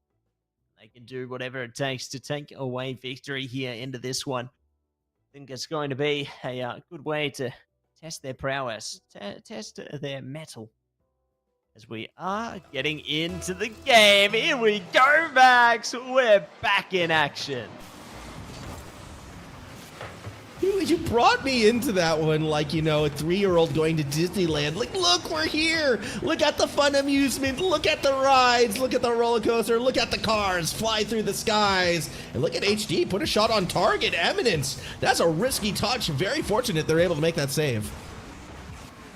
Yeah, let's get on all the rides there, Max. We love What's the your Rocket favorite? League ride. What's your favorite? Favorite ride? Supersonic rocket. The real ride, or? Yeah. Yes. Real ride. Ooh, tough one. I don't know if this ride exists anymore, but anyway, from California Disneyland, I'd say the California Screamin' was my favorite. But I feel like it's changed. Was that the one that actually had like the loop with the Mickey Mouse? Yeah. I actually like the Pirates of the Caribbean ride. Like, before the movies, I remember it fondly. And how they took every scene from that and put it in the movies, I thought it was actually pretty cool. Here we go, though. 1 minute into this, still no goals to be scored. As Eminence tries to stay underneath it. Good touch over the top of Fauna. That was Ascent, not Eminence, and that's Bud to the backboard as Ascent going to try to find a straight shot. HD makes the save. makes the save and ready. See if they can find something else through as well. AEST. Oh, what a pass! Bud capitalizes and delivers. Out of this world, it's the opening goal. There it is. I mean, that second touch from AEST was perfect given that situation. Plays the backboard beautifully, double touch to find the pass across. Bud, full commit, already there, knew the pass was coming. Well done to the UON side to take the early lead. That's going to be that early lead coming through. Let's see what else they can do. Bluey demoed out, HD. Keep things coming over the top here. Trying their best to garner some form of control, but UON is continuing to deliver their own control, zoning out the ball very effectively at the moment. There we they go. are doing well, but doesn't matter too much when Bud's just going to find another shot in. And very similar to the last goal in terms of, you know, semi-relevant players. Defense was left for wanting, is what I'll say, as that one went underneath. I don't know. 2-0 lead. Very hot start for the UON side. A very hot start coming through there. Really solid stuff. And we'll see what else is going to be pushing its way through now as Bluey. Demo now, corner. Sweep up there. Eminence. Need to clear it out, so UON getting a bit of control there. And see what else they can deliver. Let's see what they can find. HD down to Bud. That's going to be. Oh, sorry, that's Bluey. Okay, I'm going to blame dyslexia for the missed call on that one. Either way, I see a B, I see a U. I got too excited thinking it was an own goal, but nope, it was just Blue putting it through. 1-2 game.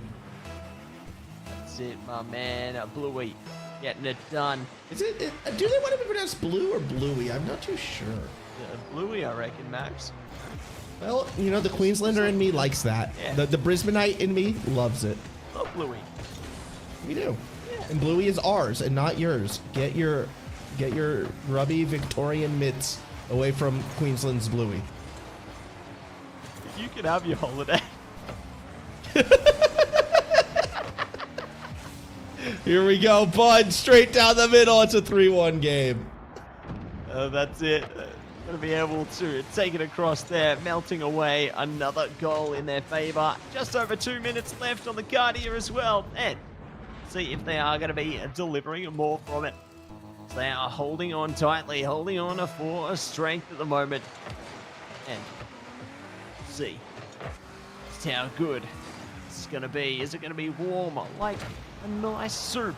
Or will it be cold like these wonderful plays? What kind of soup? Pumpkin. Pumpkin soup? I'd rather it cold then. Not big on the pumpkin soup.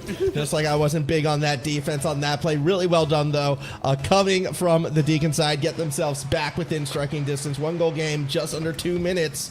Plenty of time for this one as Eminence and AEST rotate back on the same path. They're getting in each other's way. They're allowing Bluey to set themselves up. They don't get the double, however, and Eminence will clear it out.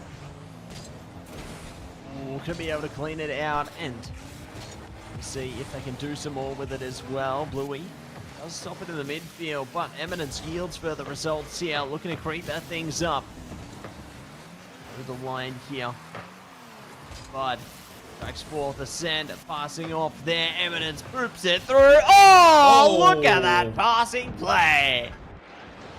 Just a delicate touches in front of net to help get this one across. AEST to Eminence to Bud. 1, 2, 3. All members getting involved. Brilliant teamwork, brilliant cohesion, and a 2-goal lead with under 90 seconds to go usually warrants a victory for the leading side. See if they are going to be able to seek out and deliver just that, my man. Closer and closer by the second year, but the distance is all closed up. Deacon find one back nice and quick. Now there actually could be OT potential. That was a terrible goal, by the way, Matsy. Like, that was... I don't really know what the game plan was. Like, genuinely, like, that was an own goal, obviously. We all saw it. Normally with an own goal, you can understand what the touch was looking to achieve. I genuinely have no idea what the plan was there. As there we go. Instead, going to make it another goal, so now it's 5-3. There you go. Solid stuff coming out. They are able to close the gap again, or open the gap, or rather. And AGON. Keep on top of things, Max. I'm not one to be biased in these casts, okay? We have to be as unbiased as possible. That's part of being a professional. There's a difference. But I want UON to win just so I can get an interview to ask what was the plan on that own goal.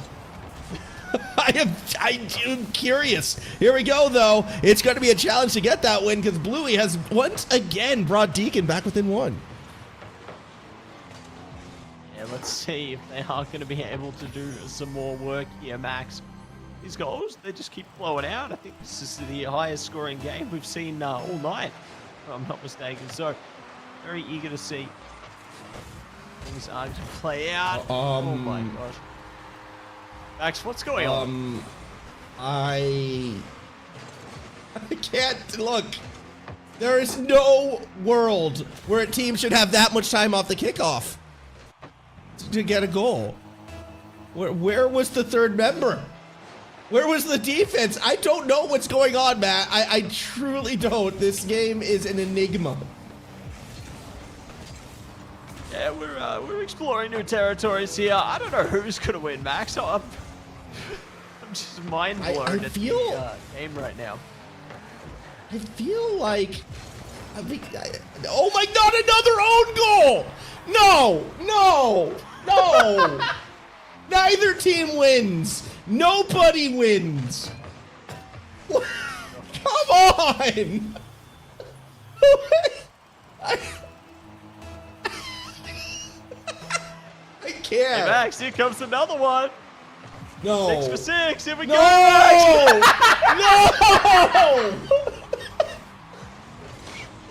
I hate this. This is gonna be the 20-minute overtime. You realize, Matt, right? Yeah, like this is the one. It's coming, man. It's coming. Oh my God. And here's another one. No, surely not. Surely not till overtime. No way. Oh my gosh, he has a chance. Nope, doesn't make the second touch. Fauna's there though. Looks for the double. Defense gets in the way. It was close. It was close. But now we need to make sure this goes to overtime. This game doesn't end on a 0-second goal from Eminence. It's wait. Why did they keep it alive? Why did they keep it alive? Thank you. It goes to OT. Oh my gosh. Oh my gosh, Max. They're just playing with our heartstrings, dancing around it. Please end. I don't care which team does it. I just want this game. I want both teams to take a little bit of a break, a little bit of breather, and reset themselves. Shots off the post. It's not in. Second attempt. This one's going to be saved. Defense holds for UON. All right. I'll see you in 20 minutes, Max. Yeah. Let's go. It's okay. You can take now. If you have to do some quick grocery shopping, I suggest now is the time to go. By the time you get back, the overtime should just be about ready to wrap up. As Bud throws it back to Blue. He finds Fauna, and up to the other side we go. Like, this has been a game, and it should end here. Fauna just puts it in the corner. Couldn't quite keep it centered enough for a follow-up shot. Yeah, we'll see if they are going to be able to capture that follow-up shot in a second. Good defense coming out for UON moment. Gonna track along once again. Ooh, slow, steady. Eminence cleans it up. Warner able to find it as well. Hey! Ball has a force field. Yeah, magnets. Yeah, repelling the cars. Feel the magnets. How do they work? Shot goal. Bud ends this game, puts it down, and UON get a win. Deserved or not, that is up for you to decide, but it is UON now leading the series 1-0. There you go. Solid stuff coming out from them there.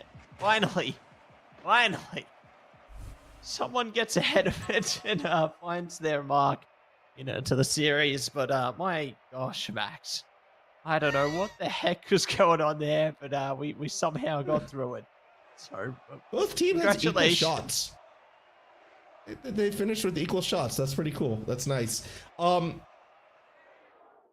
do you even start to break down a game like that? I guess credit to UON, the more experienced team. They're the one who gets it done in OT. They're the one who rights the sinking ship a little faster. I'm still confused what UON's own goal was. I know that feels like so long ago, but that's just in the back of my mind. At least you could say that the Deacon own goal was, you know, a bit of a freak touch that usually doesn't go in like that, but that doesn't explain the cavalcade of kickoffs that we saw in the final minute of play. That doesn't explain the sheer amount of whiffs that we saw. I think both teams need to take a deep breath, recompose themselves. There's still plenty of series left. Here we go, game number 2. Yeah, here we go again. Let's see if they are going to be able to get it done right now, or if we're going to be doing that all over again, Max. I'm hopeful this is a whole new game, and we aren't having chapter 2, the last game there.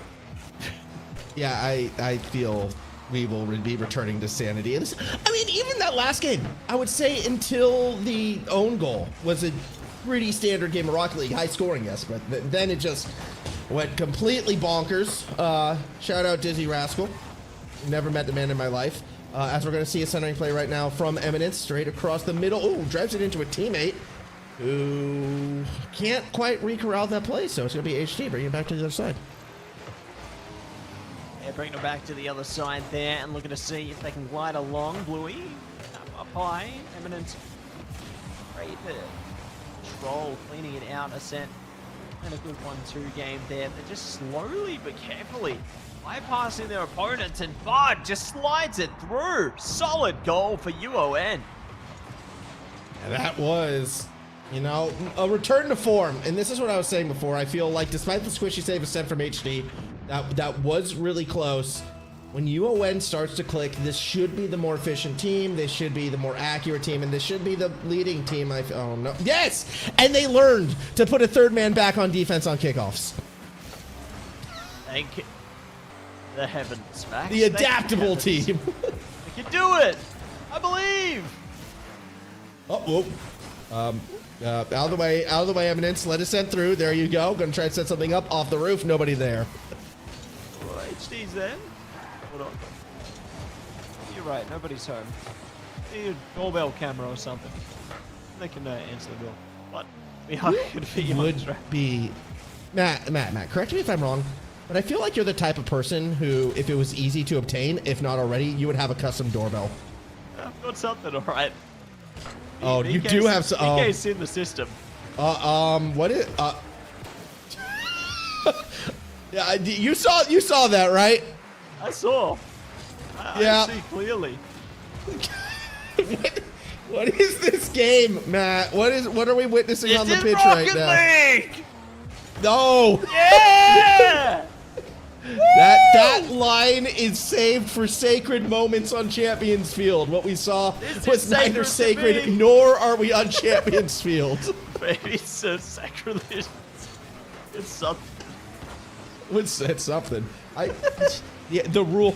That rule is about 68 higher than the normal one we call out. Here we go, though. Fauna trying to connect to Bluey. There's going to be some defenders getting in the way as a set. That's underneath. Now Bud with an attempt, but yeah, not enough power behind it.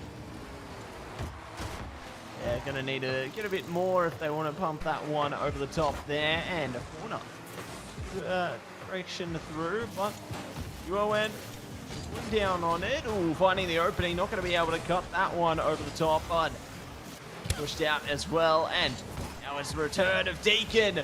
Oh! That was close. Fauna's going to want that one back. Still with a chance. Bluey gets the ball centered a little bit more. Bud's going to be the next one on it. Oh, set. Wants to play off the opponent's backboard. Doesn't find it as we go. Coast to coast. Bluey, backboard. Fauna misses, but HG's in a better spot anyways. That you can't rule one your own teammate. That just makes it 3v1. Bluey gets the goal. Oh my gosh. There we have it. What a piece, my man. They've come a long way, but they now even it up before the end of the day. So, going to be tracking good this next portion of their endeavors. I haven't seen shenanigans like this. We kind of spoke about them before, but this was reminding me of the old days of Paradise on Griffith. Yeah, of course there's going to be another kickoff goal. Sure, why not? 2-1 lead for UON. We're back. Yeah, I can't say we missed it. So bad. I can't say I missed it. I shouldn't speak for you, Metzi. I'm sorry. You might love the kickoff goals. Oh, I love Rocket League. That's what I love, Max. I'm just, you know what? Production, shout out to BK on production, claiming that they miss baked potato. So do I. We all miss baked potato. Woo! Bud's gonna make this one a 3-1 game. Go. Solid stuff coming out. UON solidifying their lead here, up at 3-1 at the moment. Will they tie it up 3-3 and enter 20-minute overtime? Find out in the minute and 10. That's that what? I mean, that would be a curious anomaly. I'm manifesting it. Anomaly. Just for you personally. Yes, I'm giving you a nighttime delight. Is that why ASCENT kind of just saved Bud's shot? It's you're manifesting it. I mean, a defender would have been there, admittedly. Defender would have been there. I'm just getting ahead of myself. Living in the moment. Here we go. Bud around the corner. Not able to get the shot yet. Still 47 seconds left. Here we go. Be getting in to the fray once again here. Time trickling down. Deacon need to find a way back in, otherwise they are going to get left behind here. Corner. Fast Bud there. Eminence keeping it alive. What? Go Bluey. Corner. Eminence doesn't get the tap. His teammate certainly will. Corner. Down. Oh! It's not in! It was posted out. Super unfortunate for Fauna on that one. And as the time will tick down, we are looking very likely. Yeah, it's over. Call game 2. UON gets the dub. They'll be up 2-0 in the series. Ooh, one last chance. Nearly goes in for Deacon's side. Bud will let it die. And UON are now 1 game away from a clean sweep. That's it. 1 game away. Will they be able to push their way through the chaos, or will they blend into it? It's game 3 might turn into game 4 and game 5 and 20-minute OT. Anything's possible, Max. You really want that 20-minute OT. I think the 20-minute OT. I'm trying to break records here, man. Save it for LAN. Save it for LAN. Please. Yes. Save it for LAN. I will say this.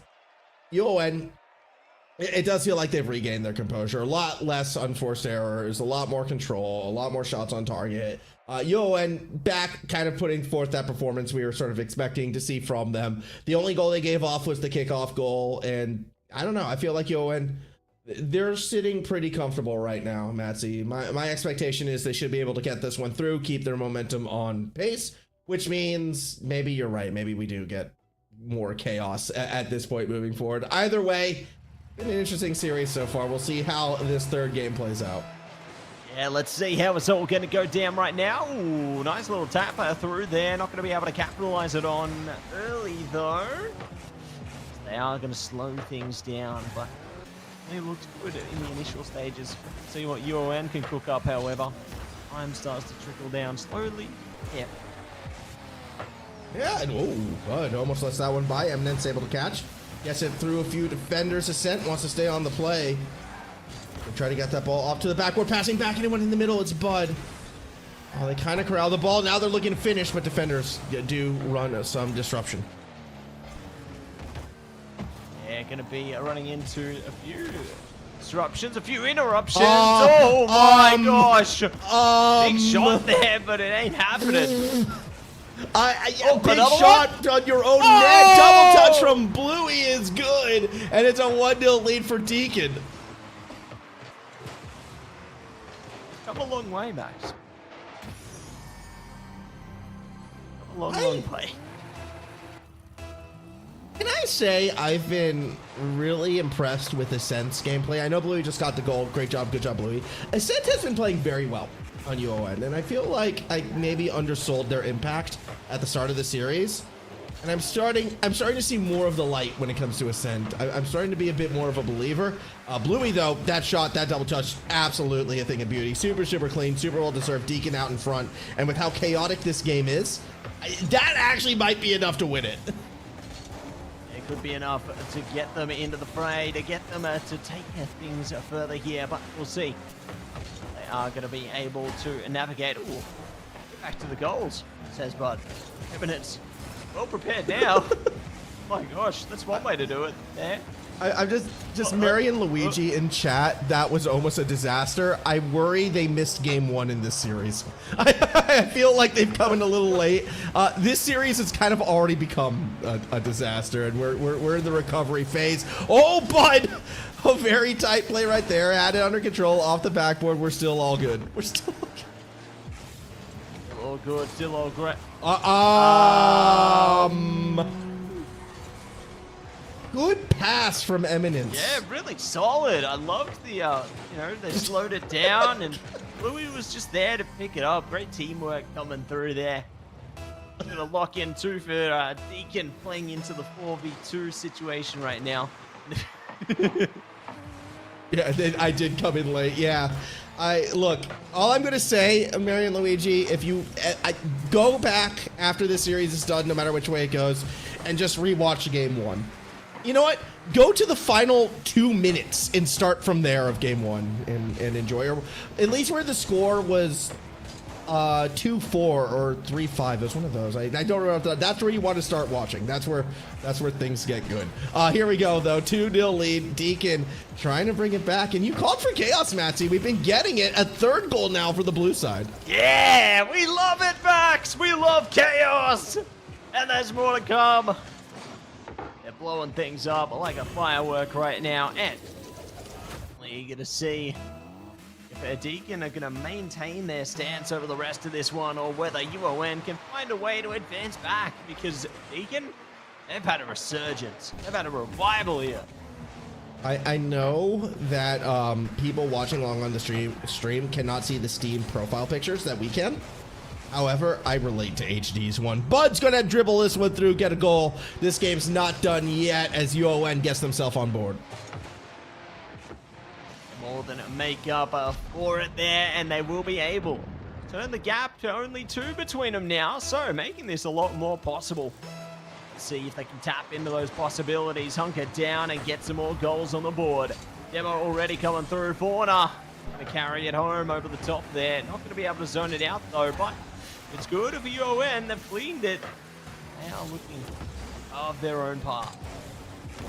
What is Eminence actually wait a minute. Redemption for Eminence. I like the bump. I like the spike down. Post out, not in. And that's a great job from Bluey to hold the line, make the save. I feel like we're not out of danger yet though for the blue side. Eminence can't get the next touch, but Bud's already there around the corner. Bluey shuts him down. Ascent went for an incredibly tight challenge. Actually muscles their way back on the ball, but Bud was rotating back. Does get a demo. The ball though has been cleared to the orange side.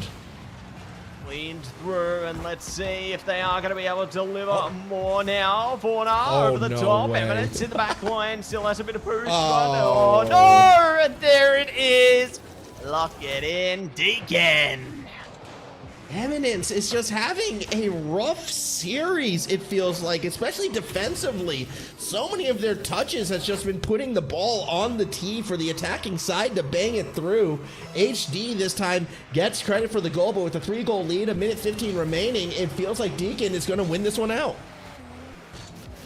Yeah, really solid comeback, honestly. And they keep up like this, it definitely could end up being exactly what they need. A game on the board.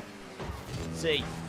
A lot of progress here, and time trickles by. It's looking more and more likely for Deacon. Oh my gosh, not again, Max, not again! It's okay, Fauna somehow, from that angle, hit the ball. It looks like exactly 90 degrees sideways there, so not going to be another goal on this one. 40 seconds, 3-goal lead. Enough for Deacon to get this game through. Oh no, Eminence, stop hitting it straight to the shooters. This time though, well, it eventually does lead to the goal. Eminence's first touches, they're just not it tonight, man. Gosh, they've gone home. nowhere to be found.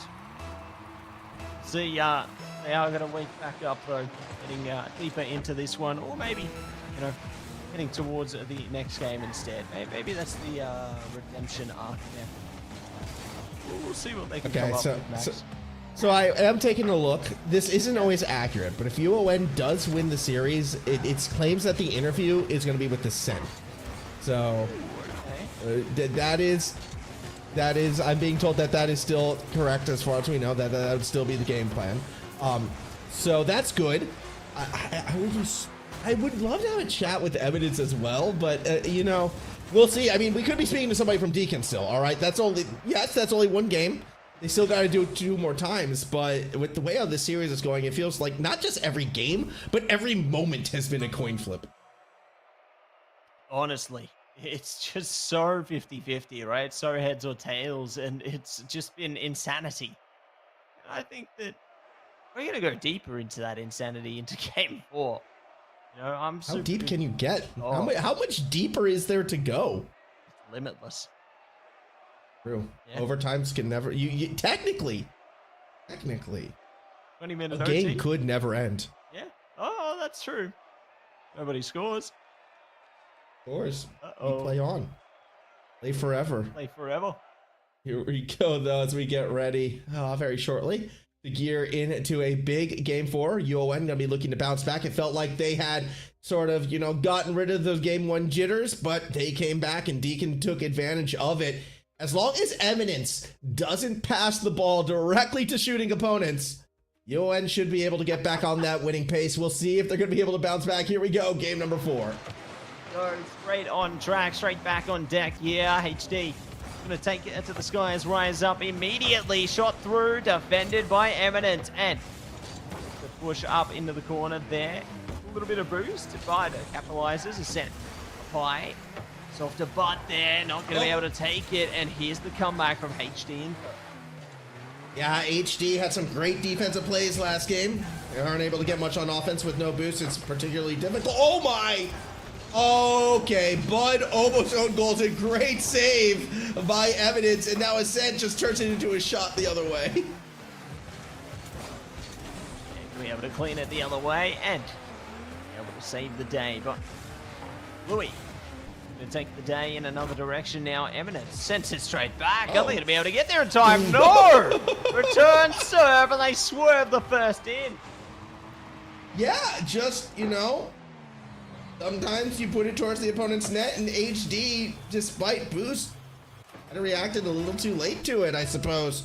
Not too sure what happened there. Heads up play from Eminence. They saw the gap, they saw the line, and they took it. So well done to the UON team.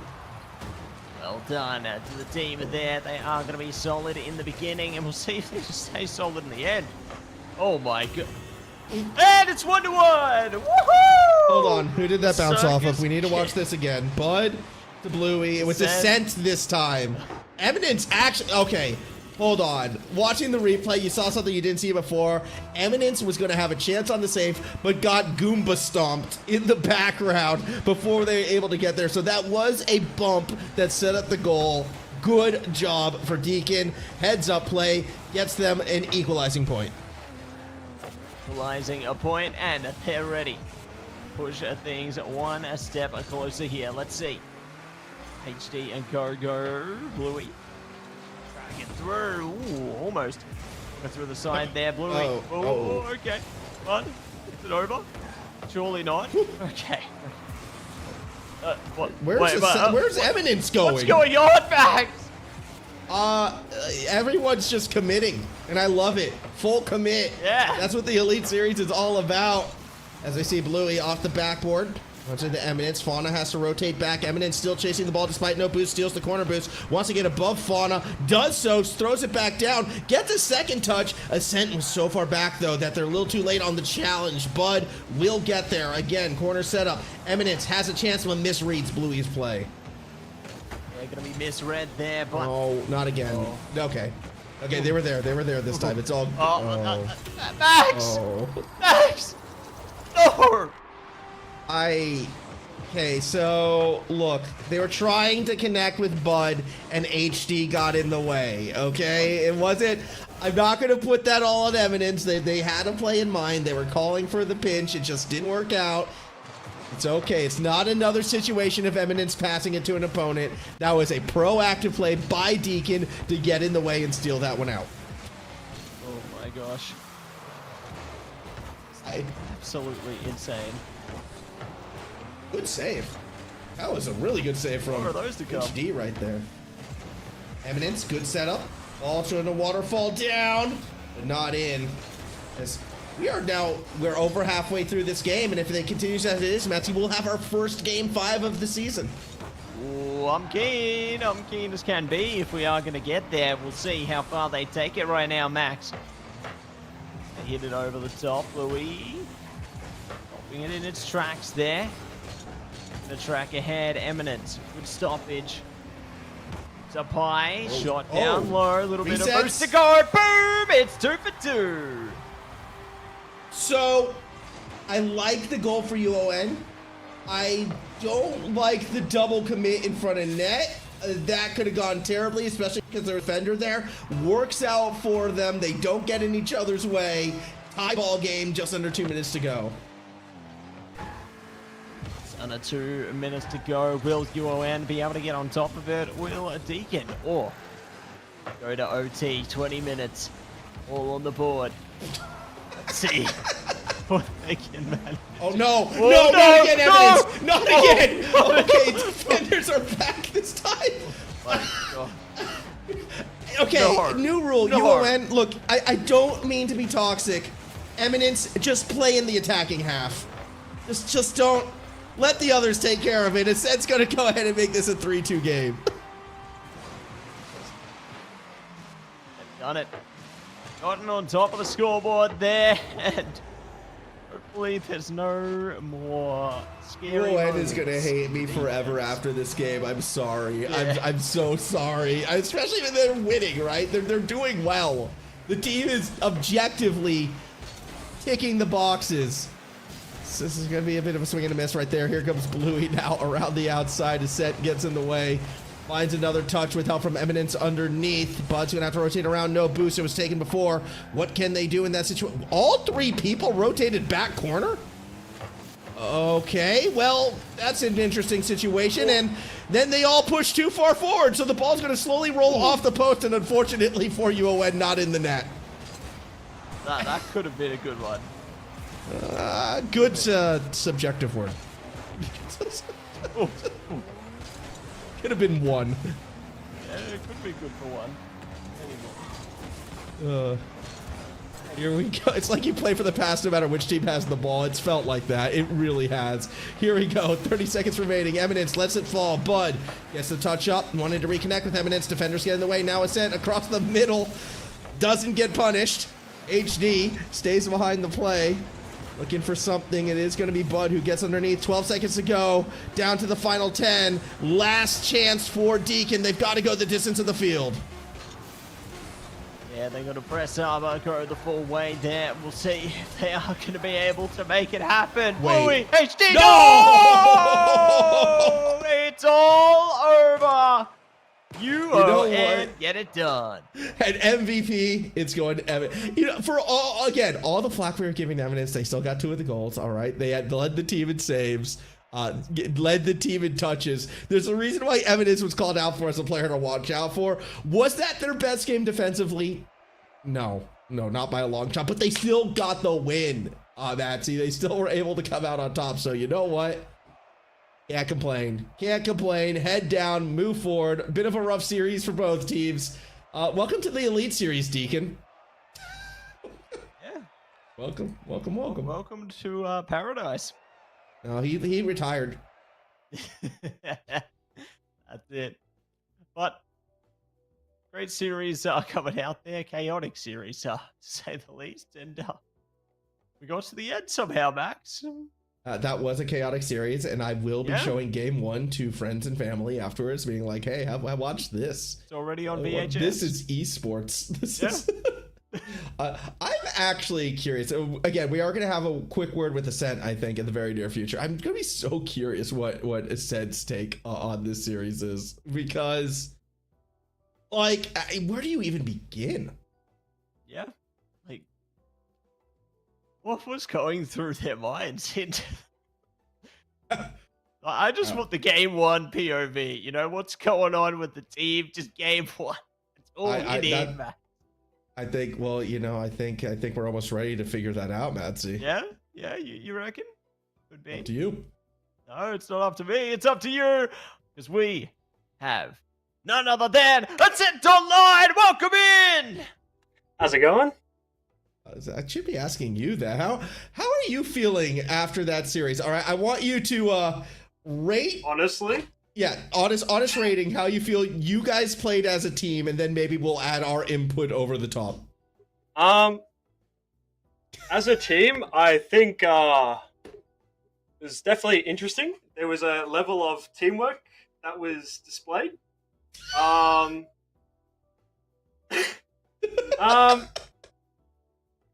think that it was just a good match tonight. That we all had some fun. It was a fun match, to say the least. It looked like you guys were having fun. Maybe a little bit too much fun at times, as if you. There was a degree of fun, like mixed in there. Yeah. I mean, I've never seen an own team rule one in their own goal before. After saving a beautiful redirect off the backboard, and he saves it. Yep. Yeah. There was that. There was Okay, I have to go all the way back to game one for this question, and I know that feels like a long time ago. I think the scoreline was 3-5, and it was the own goal. What was the plan? Because that just looked like a straight shot on your guys' own net.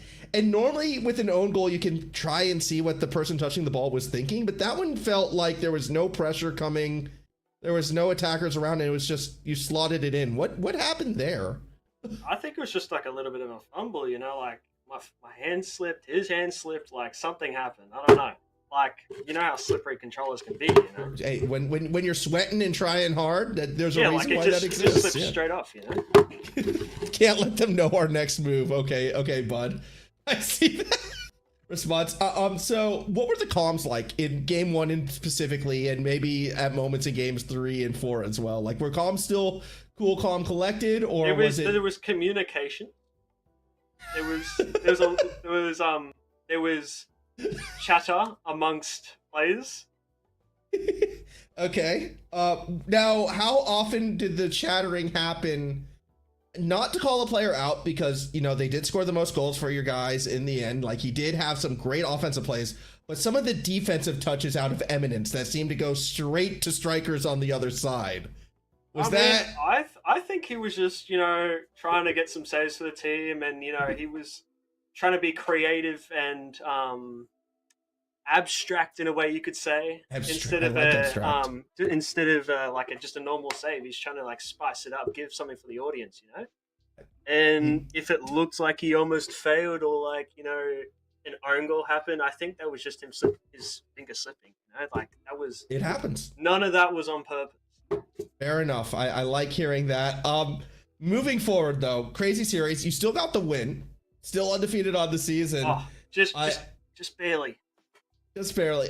Do you feel like, you know, putting this week behind you now, we're going to be back to being a team that can maybe contest with the likes of Macquarie, who is in your pool when that matchup inevitably comes around? Oh, if we play exactly how we played today, easy, clean slate, like easy one. 3-0. Excellent. 3-0 for us.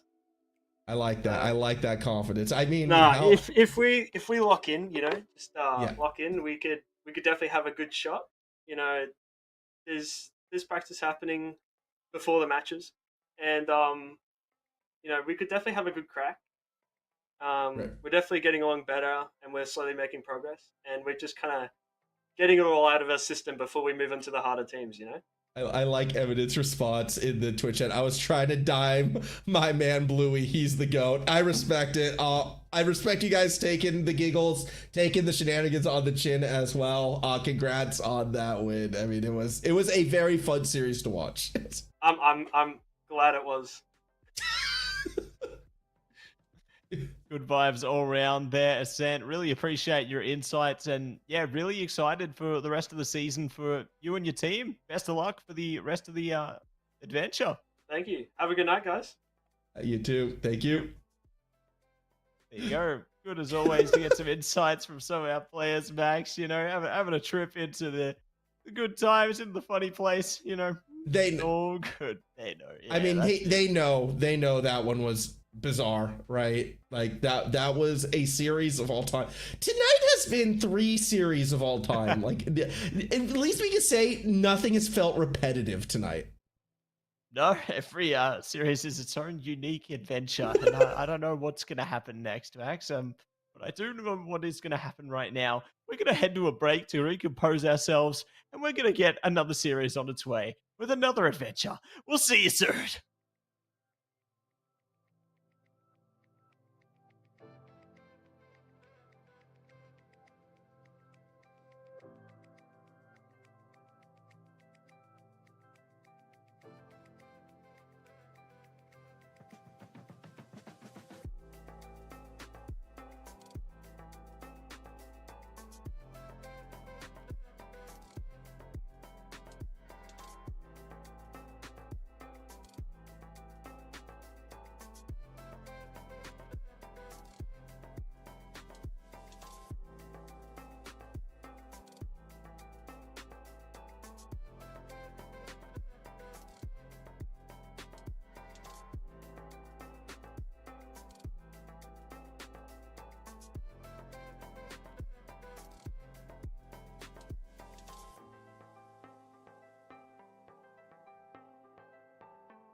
Welcome back, everybody, to the AEL University Elite Series here for Rocket League. We are up to the fourth, the final series. Max, we made it!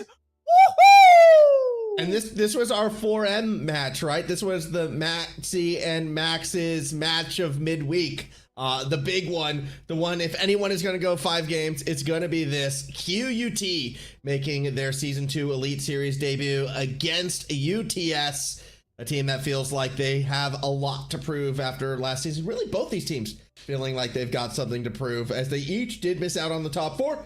Think they can do it this time. QUT, our number 4 seed, with RMIT no longer competing in the league, so we'll see how it plays out. That's it. See how it plays out. See what's going to be on track here. We got QUT, Revenge of the Mac, bringing out Jacko, Ultraviolet there. UTS bringing out Stimpy, Springo back, and Baz there. Definitely excited to see how these rosters go, Max. But who have you got your eyes on? Who's got the eyes on the prize? I mean, it's QUT. You have to bring up what I have dubbed many times the Mac and Jack connection. How familiar were you with Harry Potter and Quidditch specifically, Matt C? Hey, we're going to be winning that Triwizard tournament, all right? Excellent. Okay. You know the bludger positions, right? Like what the 2 Weasley twins would play, like the 2 guys whose job it is to beat the... Yeah, I feel like that's Mac and Jack. They're just always on the attack, always bumping, demoing, getting really physical with their opponents. And then Ultraviolet joined the team after playing for Griffith, a transfer up to the QUT side. And since that transfer happened, QUT has only gotten better and Griffith has only gotten worse. It really was a big move in the InterVarsity Rocket League scene.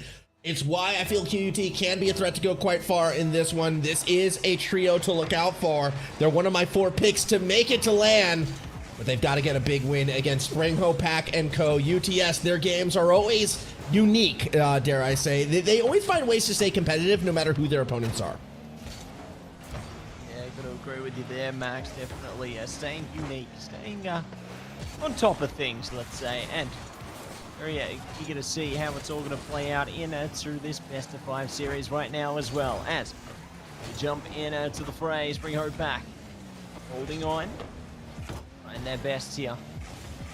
We'll see what we can dish out. Could be something great. Revenge of the Mac does take it back though. Ultraviolet on top of it as well.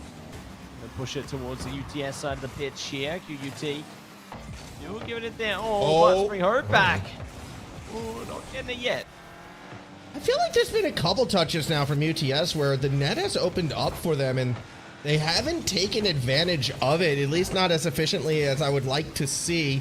Springo Pack definitely could have put a touch on target right there, opted not to, went for a delicate play instead. This time though, they're just going to beat the defense and the first goal goes to UTS.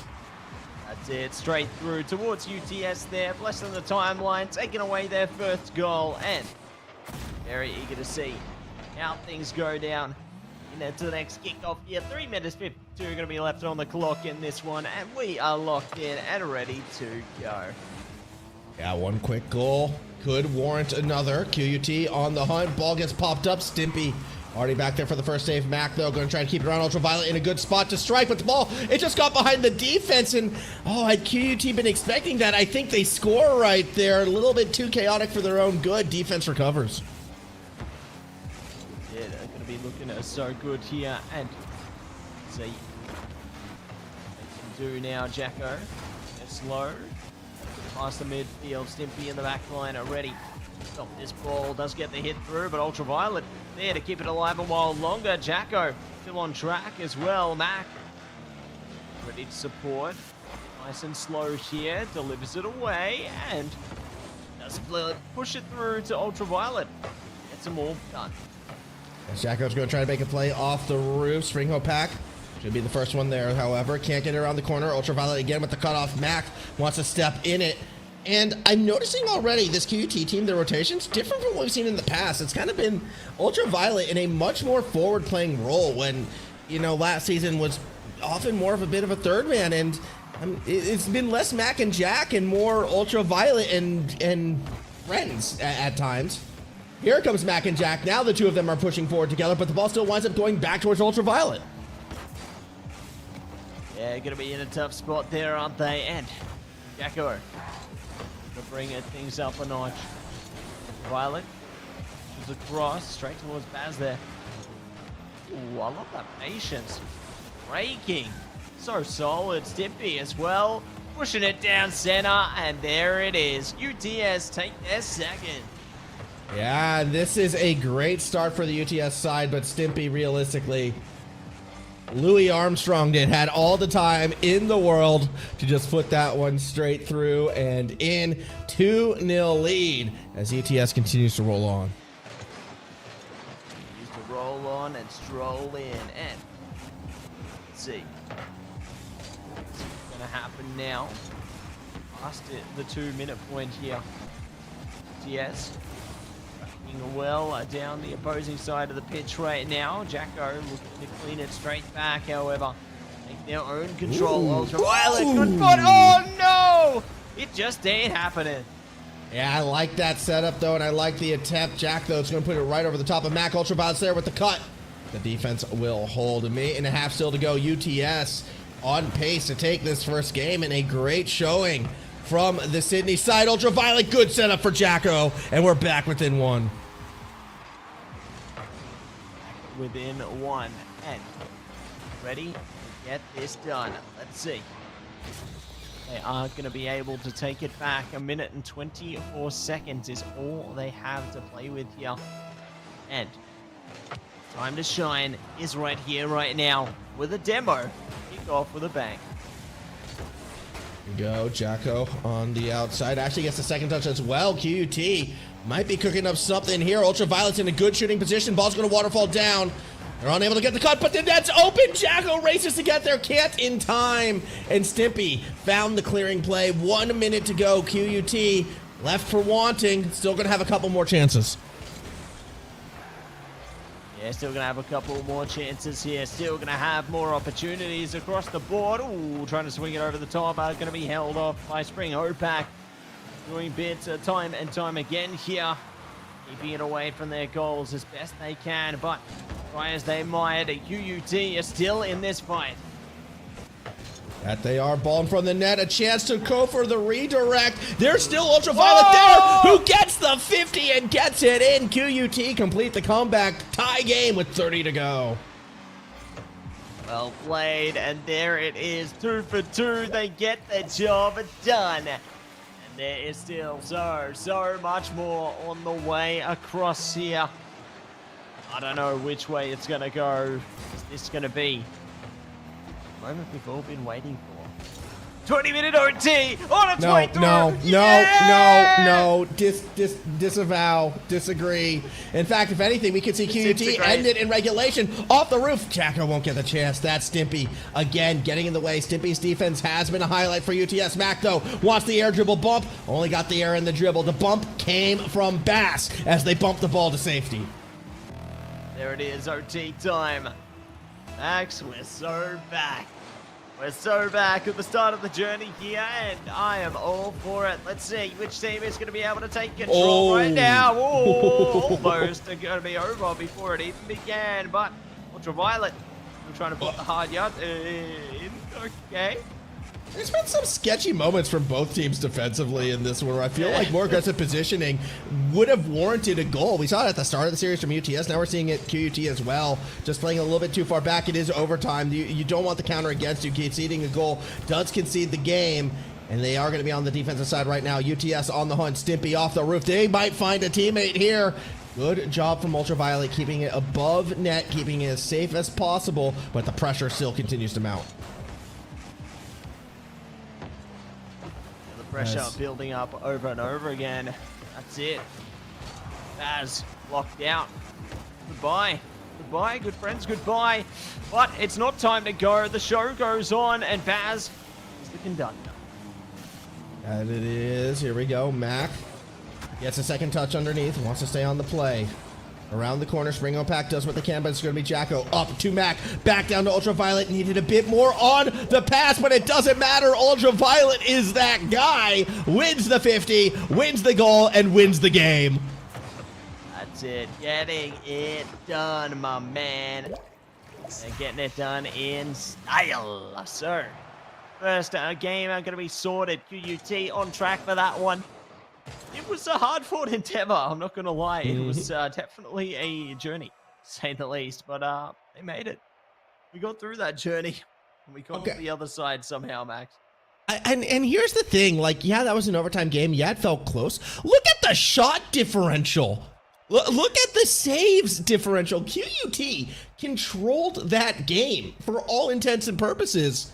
But UTS, they got the 2 quick goals, and it was QUT on the back foot just with the pressure on them. So good job for them. Nice 2-goal comeback. I feel like if UTS doesn't get that early 2-0 lead, though, QUT probably runs away with the game. And that's why I'm worried right now. UTS, I think they need that lead. They really need that lead to stay competitive. If they don't get it, QUT might actually take this series over. This is going to be a telling game, too. Ooh, a bit worried for a second there, Max. I thought we would already see a goal. Meant to be, though, so... see how the river flows in to game 2 right now as he get things off strong. Ultraviolet around the outside. Jacko fighting it back in though. Mac popping not in. So close. To answer your question, the river, you can see it in the background. It actually flows off a waterfall and off a cliff. That's where the river is going on this map. Go chase some waterfalls. Yeah, don't do that. It goes down. Yeah. It goes down, Matt. It goes down, Stimpy. That almost goes in. Save made. Springo Pack still with a chance, but isn't going to find an immediate touch on it either. You're not going to be able to rush it through this time, but Stimpy the one that's behind the edge there. No boost and no problem. Springo Pack's got plenty. Mac passes straight to him. Be able to activate some of that boost. The tank's empty. Ooh, no one there to back that one up. They almost got it over the top, but maybe 3rd time's the charm. But the defense is a lot more prepared in this instance. But those opportunities, they're opening wider. Every time you hear that dink noise of the crossbar, you know, your soul dies a little inside when the ball doesn't go in. This time it does. Bass gets credit, and UTS gets that important 1-goal lead. Solid stuff coming out there.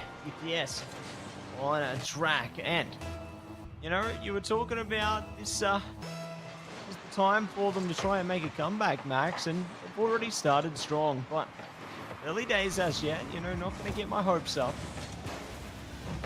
Oh, there's plenty of time. We'll see what they do as Ultraviolet wants to throw it back to Jacko, and that's a good shot. We're tied once again. They're tied up 1-1, and the fun just keeps giving. Given. This series is doing it all. But we are going to be rising up into the next kickoff right now. Will it be simple? Will it be complex? Will goal come through instantaneously today? But Baz, clean out. So reset on the offensive approach here from QUT. They've still got a bit of control in the midfield. Yeah, that they do. I mean, they've been controlling a majority of this series. If the ball is going to be another dangerous touch. Oh, Jack. I liked what they was going for. Wanted to keep the ball away from Stimpy, who was the defender right there, but couldn't put it down accurately. A very tough shot to pull off. It actually might lead to a change of possession as well. We haven't seen UTS on the attack that often this series. Mac, though, won't allow it to last long as they clear it back to the orange side. Clean it back and see if they can strike now. They hold back. Stimpy pushes over the top there. Mac ready. Takes that control back. Spring Hope back. Looking to steal it themselves. There we go. That's it off Jacko. Baz. Ooh. Inches it into the center. Mac is ready with Ultraviolet, but their wrist is running out real quick. Here we go. Spring Hope back across the middle. Air dribble bump. Nope, just the air dribble. Stimpy's going to try to bump the ball through. Comes off the backboard. Mac wants Jack. They connect. Up the pitch they go. Spring Hope Pack doesn't make the backboard read. Free touch for Ultraviolet. They go low. Stimpy has it red. Yeah, they have it. Get to rights there and let's see. Ooh, Baz open the account and it's shut. Not going to find the chance this time. So, Jacko. Ready with Ultraviolet. Oh, there it is! They're so back. They've taken their second goal and strolled ahead to the lead. Yeah, Ultraviolet, placement. Really well done. Strong touch as well. Hitting that sweet spot of the ball. Going to be a later lead for QUT. 100 seconds to go. And just like in game one, if you look at like sort of the shot count, QUT has kind of been controlling the pace a fair bit more. UTS has created more opportunities for themselves. There's a big one here. Stimpy just puts it in.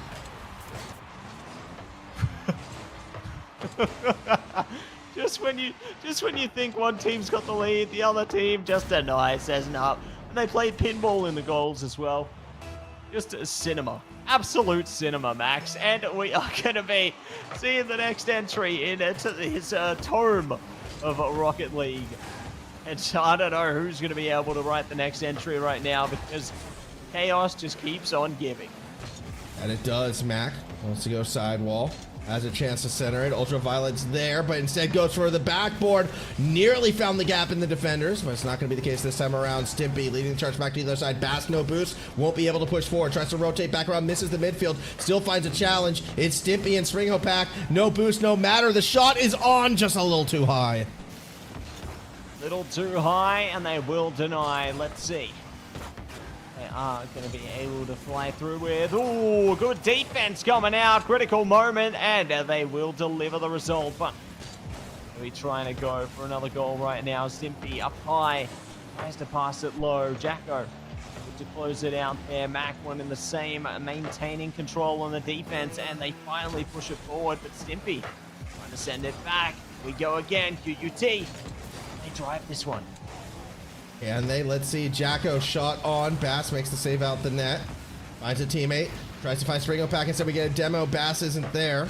Ultraviolet does what they can to miss, at least to a shot from Stimpy. 10 seconds left to go. Jacko. Does the ball fall down? Mac actually might have something cooking. It's going to be one last QUT attack. Final 3 seconds. Ultraviolet leads the charge around the corner. Stimpy shuts it down, and we go back-to-back OT. Oh yeah, 20 minutes and a dream. Let's go, Max. It's time again. Let's see. Are they going to be able to do it right now? Mac and Co. Get the flow through, but Stimpy, the flow good for their team, at least for a moment. So Violet picks up that pass brilliantly. Mac ready to receive as well. Not going to be able to get there in time. Still going to be relegated to the corner, though. Spring Hopack trying to bring out the pace here, but QUT still own this space. That they do as Jack wants to lead the charge, finds Ultraviolet. Bass makes a diving save. Mac wants to stay on that play as well. Gets over the top of one, but it's Springo Pack with the boost. It's Springo Pack who is dangerous. Jacko denies it before it gets going. Either way, the ball's going to get cleared, and QUT, they're going to have to try to find a way to get past that midfield line. That's it. Going to have to find a way to get past it. Going to have to find a way to supply themselves with good shots through. Ooh, close one, but not close enough. So, and their best to find a way away from their goals here. Mac in a bit of trouble. Jacko in the back line. Ultraviolet. How many boosts? Can get some real quick and defend as well. Wow, the slow game worked out. Okay, by passing basically the whole team. Mac picking it up. Slowed down too much though. Ultraviolet is such a smart player. I know that last 1v1 didn't work out, but if you were to go back and watch how they positioned their ball, they were expecting their opponent to kind of try to go underneath and launch it up. They were ready for the dunk. They were looking for another play like that last overtime to put that game-winning shot in. Again, when it comes down to 50-50s, it's all about car placement in relation to the ball and just trying to predict what your opponent's going to do to force the angle that you want. Ultraviolet is very fast at that. Didn't work out on that occasion, but don't be surprised if they go for it again to try to end the game with another 50 in front of the net. Ooh, definitely could be good there. We'll see if they are going to be able to cook us something up here, Mac. Gets Big the demo through shortly. Oh, no! It's not happening. Baz with the epic save. Jacko tries to save it, but it just ain't happening. Nobody has boost. Nobody has boost right there as everyone's trying to race back. Both teams are going to have to find some time to settle. That's a good setup. Bass is going to put the shot on, looking for top bin. Ultraviolet and Jacko combined. That's a little dangerous. Yet, it's Ultraviolet who makes the big save. Yeah, making the big save there and looking to see if they can cleave their way through. Dangerous. One step closer. Oh, that danger is only growing. Ever stronger, Max. Yeah, I like this. Mac, Jack, and Ultraviolet, all 3 QUT members have boost right now. They have the resources to try and find something, although an unforced error might cost the attack. Here we go, it's a double commit, but no one's up there to challenge. Lob shot's gonna go quite far. Hesitation from QUT after that double commit. Had they sent somebody to challenge, that could have been the game. Could have been, or what should have been, or what will be as we jump through. Oh, no! So close, so close. I like Mac's attempt again. QUT, they're really trusting in their ability to go for these 50s, these 1v1s in front of their opponent's net. Springlepack, though, gets a free touch, and it's not on target. Springlepack, usually he's UTS's best striker, just not really getting the power that we're used to seeing off of some of these attempts. They're not going to be able to deliver the brilliance that they need here, but that Ultraviolet could be might it. just be shot through. The doubling in. Oh! Oh! Clean sweeping it in, and there it is. QUT, get it done. Ultraviolet is so accurate and so strong. Truly one of the more underrated players of the Elite Series. They are playing phenomenally. Jacko, though, kind of going to get the MVP according to the scoreboard. Fair enough. I mean, QUT played that one super well. Back-to-back overtime wins, and now they're 1 game away with a sweep over UTS. Did 1 game away, but these have been close games the whole way through. You know, the games are so possible for UTS, but QUT just keep finding their way over the line there. Keep finding the possibilities working out to their favor, coming to fruition there. We'll see if they are going to be able to find a way through into our 3rd game, potentially final game if QUT keep up like this. Yeah, it is getting to that time, isn't it? We're getting down to the nitty gritty. This could be the final game. QUT, I mean, the cards, they're holding them. The deck kind of stacked in their favor at the moment. And all they have to do is finish. And again, I mean, we saw it 2 games in a row right now. It's actually UTS scoring first. It's UTS with the early lead.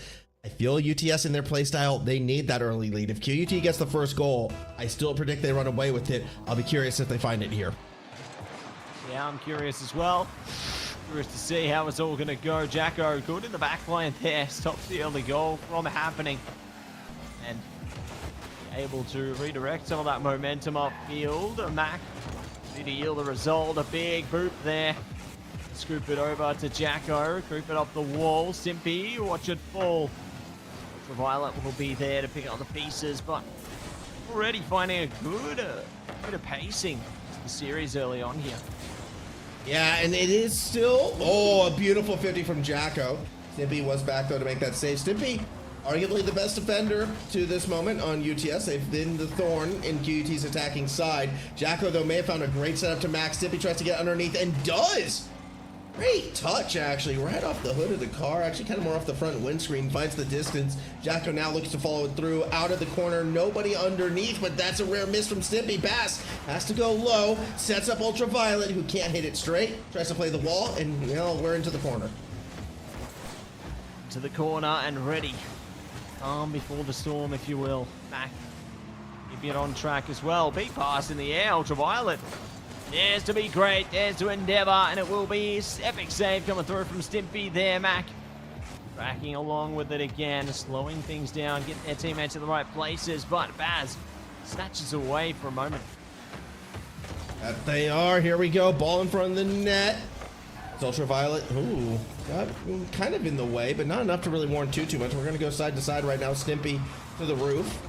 Isn't able to keep it up there for too long. Good touch from Jack, but because they get bumped off the play, it'll be a free play for Springlepack. They have Stimpy forward. Jacko goes high, so does Bass around the corner. Mac has to be careful with where they put the ball. Next touch, it's still Stimpy getting in the way. They're still getting in the way, still ready to play their prowess here. Let's see what they can dish out. Mac things down. Ultraviolet already keeping it on track as well. They're just going shot for shot for shot, and UTS need to find a response. Yeah, that they do. Here we go. Bass. Oh, drives it straight into Ultraviolet. Not the, you know, QT member you really want to be hitting right now. Still halfway through this 3rd game. Tied 0-all. Neither team really breaking away with it just yet. Max gonna be the one who wants to keep it low. Actually goes for the 50 as well. Good job from String Hopak. Nice 50. Maintains control, but without boost, can't do too much with it. Jack almost connects on what would have been a crazy pass. They have to burn their boost out, but Bass plays it patient, full tank against the wall. Want the second touch, but they don't get the angle. The angle. Oh! Strangle it through. Oh, close one, but not close no. enough. Counter-attack potential is so big here, Max. It is. It's looking more and more dangerous by the minute as well. Jacko has 2 underneath. They're going to stay with the play. Spring Pack does get in the way for now. Big demo. Change too much. Jack stays behind it, but Stimpy is there. Doesn't have Ren, but has a goal. Bass makes it 1-0. There it is at long last. Patience paid off, and we will see a goal through for UTS. Less than the timeline, but the floodgates opened. Will QUT start to deliver as well? Will they find a fast-paced one off this kickoff? That's going to be tested right now. Ultraviolet needs to keep it on their own team's side of the pitch right now, but we're going to fall back for a second here and try and see if we can steal back some control. Violet on the wall as well. We'll just play without boost. They don't even need it. Just going to control it at their own speed. Mac was leading the charge, but it's going to be Jacko who follows it up, touch towards the goal. Awkward bounce. Bass still has it red. Should be worth noting, UTS, they have led every game. They have gotten the first goal. In fact, in game 1, they got the first 2, and it didn't go their way as that ball bounces off not 1, but 2 side posts. Does not go in. Maybe fortune has finally changed for the UTS side. Oh my gosh, I can't believe that one was held on to there, but goes to show how hard they have to work for some of these goals to really happen. Speaking again! Oh, the defense got back this time, and it should be enough. You'd have to think, how many attempts is UTS going to have to hold back? QUT Mac, ooh, puts an awkward spot. Spring Pack able to get boost and the ball. This is just eating precious time off the clock that QUT can ill afford to spare. Yeah, ill afford to spare, and we'll see how far they dare to go here. Time at ticking right now. QUT desperate for a goal, desperate for a play. Oh. Hesitation might just cost them. Yeah, that was hesitation, and now they've, instead of being set up at the midfield line, they've got to go the distance. Nobody has boosts on the blue side. They're just putting up desperate potatoes, and I'm not very hungry. Neither is UTS. They don't want them. They send them back. Timer hit 0. Ball's off the backboard. Jacko, one last chance. 50% boost. Has Mac underneath. They might be able to take it. Hold on. Backboard. Jacko's there. No, it's high and wide. Ultraviolet keeps it alive only temporarily. Spring Pack tries to go for the clear. Wait a minute. Mac still might keep this going. Mac actually gets to the corner. Stippy wants to end. Jacko has boost. Should be able to catch it. Ultraviolet has to get underneath. This will get challenged. You would have to think. Matt pops it up. Do they get another attempt at this, Matt? Do they get another chance? Oh, just short. And UTS wins game 3. Oh my gosh. Can you believe it, Max? UTS. Get it done there. I cannot believe what I'm seeing right now. I thought it was going to be OT or nothing. And then UTS deliver when it counted. What an incredible way to turn the momentum of this one around. Yeah, that was a big match, and now UTS, maybe they can stick with that momentum. Maybe they can keep it going. We will see. We will see if they can find a way. I mean, it's going to be tough, though. This is the first time they've held on to that lead, and this is the first time where, like, realistically, I think this is the best performance we've seen from Bass yet. In this series. So that was a big turnaround. Happy to see that. The defense, it wasn't just Stimpy that time around. All 3 were making plays. Springo Pack still haven't seen the shooting prowess we've seen from him in the past, but seeing the midfield play, seeing the defense, Springo Pack has been improving as well. Momentum might be back on that UTS side finally, and it's been a while since we've seen it, so who knows? Maybe they can keep it going all the way through. Yeah, we'll see what they can do here. You know, definitely got that potential, and looking to see what else they might be able to cook up in to this one. You know, we're going the distance with this series, and I absolutely love it. You know, I reckon maybe this map could be the OT map that we've been searching for. Could be 20 minutes in paradise, but we'll see. if it is going to end up going in that direction soon, Max. You know, I think that we got the potential. Here we go. It's time to get back into the game, everybody, and time to run it down. I will see how they play it as Jacko wants to go sidewall. I stay behind the play. I was asked who my 4 teams are, and I dropped my top 4 prediction, but like this game, notwithstanding, we'll see how it plays out. Bass almost gets that shot through. It's the 4th pick is hard one because I still like UON and I like Macquarie. I like the University of New South Wales. For me, that last spot, it comes down to either QUT or Latrobe. They're the 2 I'm looking at that to get that 4th spot. I think it's probably going to come down to a matchup between the 2, and that's going to be a really, really fun matchup. Here we go, though. I mean, QUT, though, can throw that prediction in the bin if they let this series slip away from them. Mac wants to play backboard, doesn't quite get it. Ultraviolet comes up a little bit short, so it's going to be Jacko now. Sidewall tries to push it forward. Ultraviolet's going to be there into the corner. Misread from Stimpy. Here comes Jacko into some traffic. Mac wants to slow it down, but isn't able to finish. Yeah, not going to be able to get it done there, but they certainly might be able to find it in a second. Oh, nope, it's going to be sent straight downfield. Mac coming back in the corner. Nice and slow. They flow it forward. Great control, Jacko jumping into the fight now as well to keep this one ignited, but ball will still be traveling. Max back. Yeah, we are trying to see something right here. Maybe it'll be Stimpy, midfield. Ultraviolet should get the touch. Bass wants to challenge on that 50. Although it's Jacko who's faster. Shots just on. Spring Hope Pack has to burn boost, but Stimpy's there waiting to catch in the corner. And all right, I like Spring Hope Pack's positioning as well. Yeah, UTS is playing with so much more confidence than what we saw at the start. They're following each other up. They're willing to sort of tighten their rotations. They're playing closer to the ball. UTS, they are very much back and alive in this series. Back alive and on track here. Let's see if they are going to be able to bring the pacing through to tie it up a 2 for 2 and make it first game 5. Now that would be exciting, but we'll see what's on the cards here, Max. You know, never say never. Oh, what a touch from Mac. If only they were able to keep that momentum going forward. Spring Hope Pack is going to be the first one back, but it does allow QUT to push towards that midfield line. Spring Hope Pack, that's it. Actually past the defender. Will get demoed, but the damage done. It's going to be UTS on the attacking front. Bass has a peek, isn't able to finish. It's going to be Ultraviolet instead now, who will clear it past that midfield line. Looking for Jacko. They do not connect. Out through the corner we go. Mac throws it back towards the middle, where Bass gets a free touch. Touch through and looking to carry even more over the top here.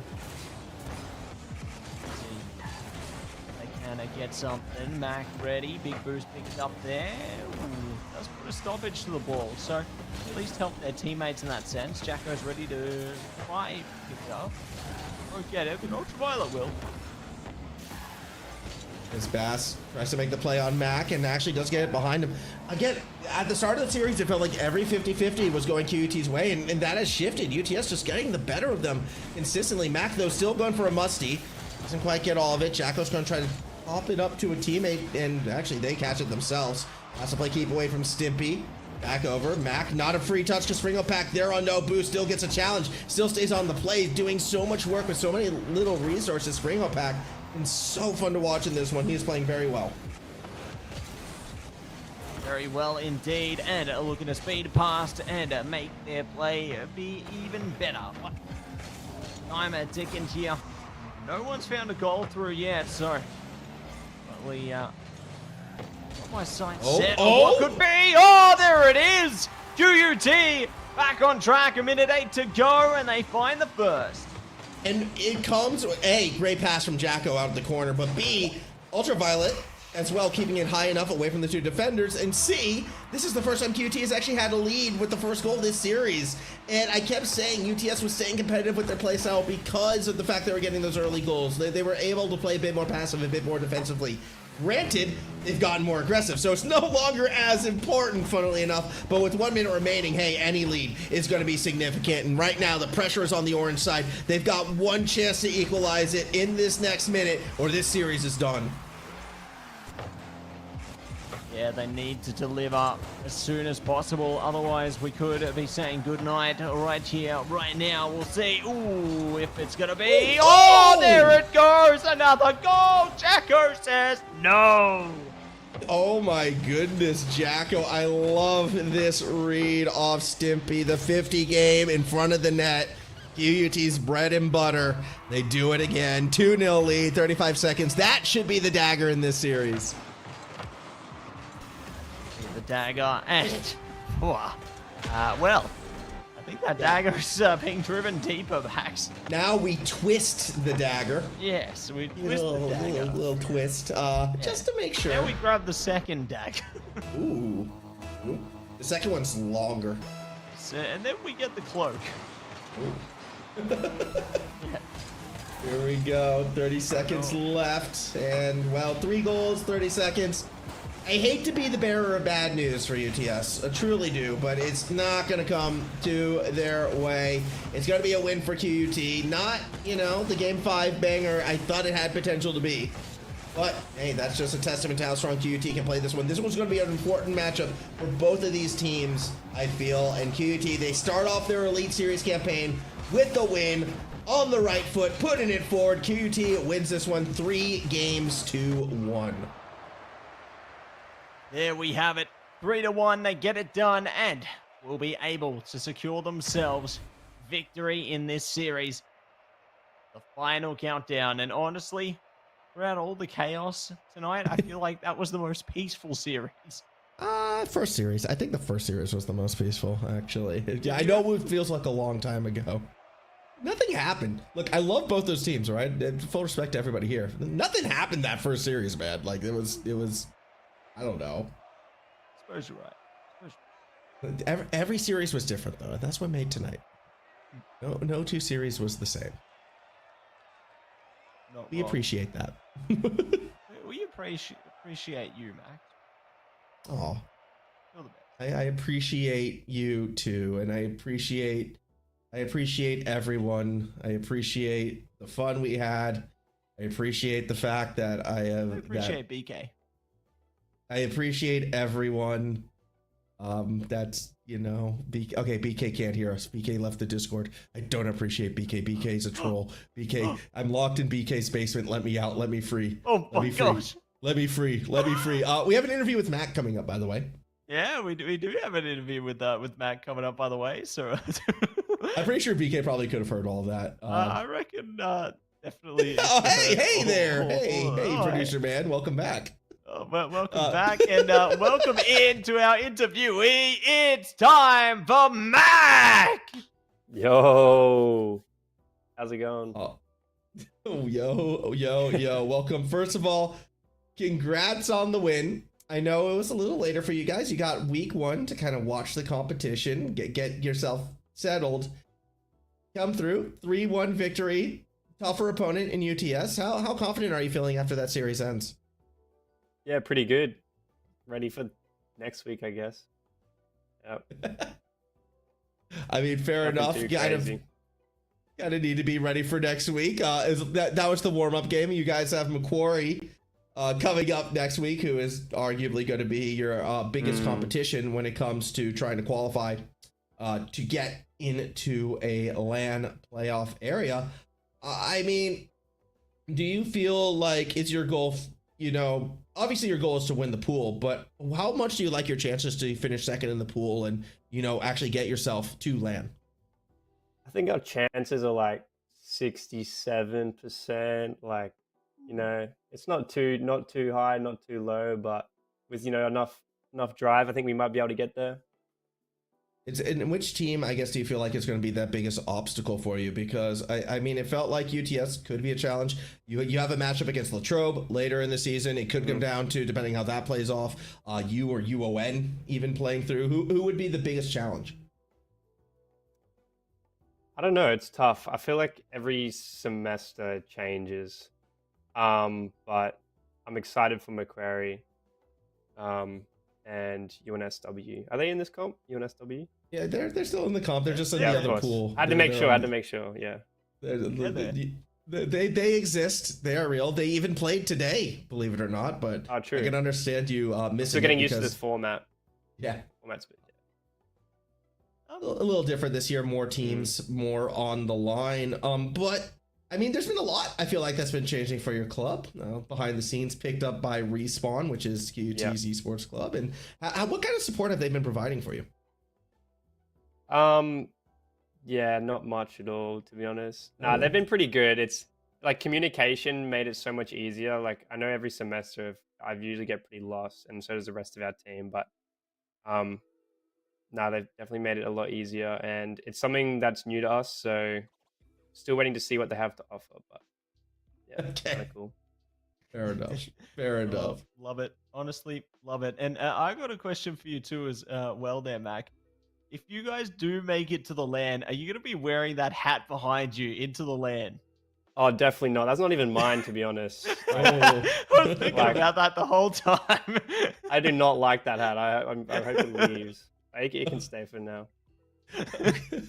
All right. Well, dude, but you're in your. Why is the hat in your bedroom then? Don't question it. I will not. All right. Apologies. We won't get into it. Fair enough. After dark, mate. It is late. It is late. We'll save that hat for Jack, I reckon. You know, we got Mac and Jack. That one can stay with Jack. Yeah, we'll ask Jack in the future. No, I mean, obviously, great showing, great games from you all. And any final words before we send this one off? Thank you. See you next week. I can see you next week, implying they're going to win. I like that, Matsy. I like that. We love it. Quarry on notice. Yeah. All right. Thanks for joining us, Mac. It's been a pleasure to have you on, mate. Definitely keen to see some more great games from you coming into next week. And yeah, hopefully we have you in again. Yes, sir. Thank you. All right. Great stuff coming out from one of our players once again, Max. You know, always great to get our interviews through there.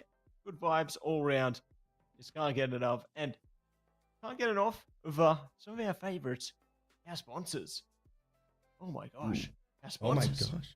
I love sponsors, especially. No. I'm taking the first one this time, Matsy. Yeah, especially AGON by AOC, the #1 gaming monitor brand in the world.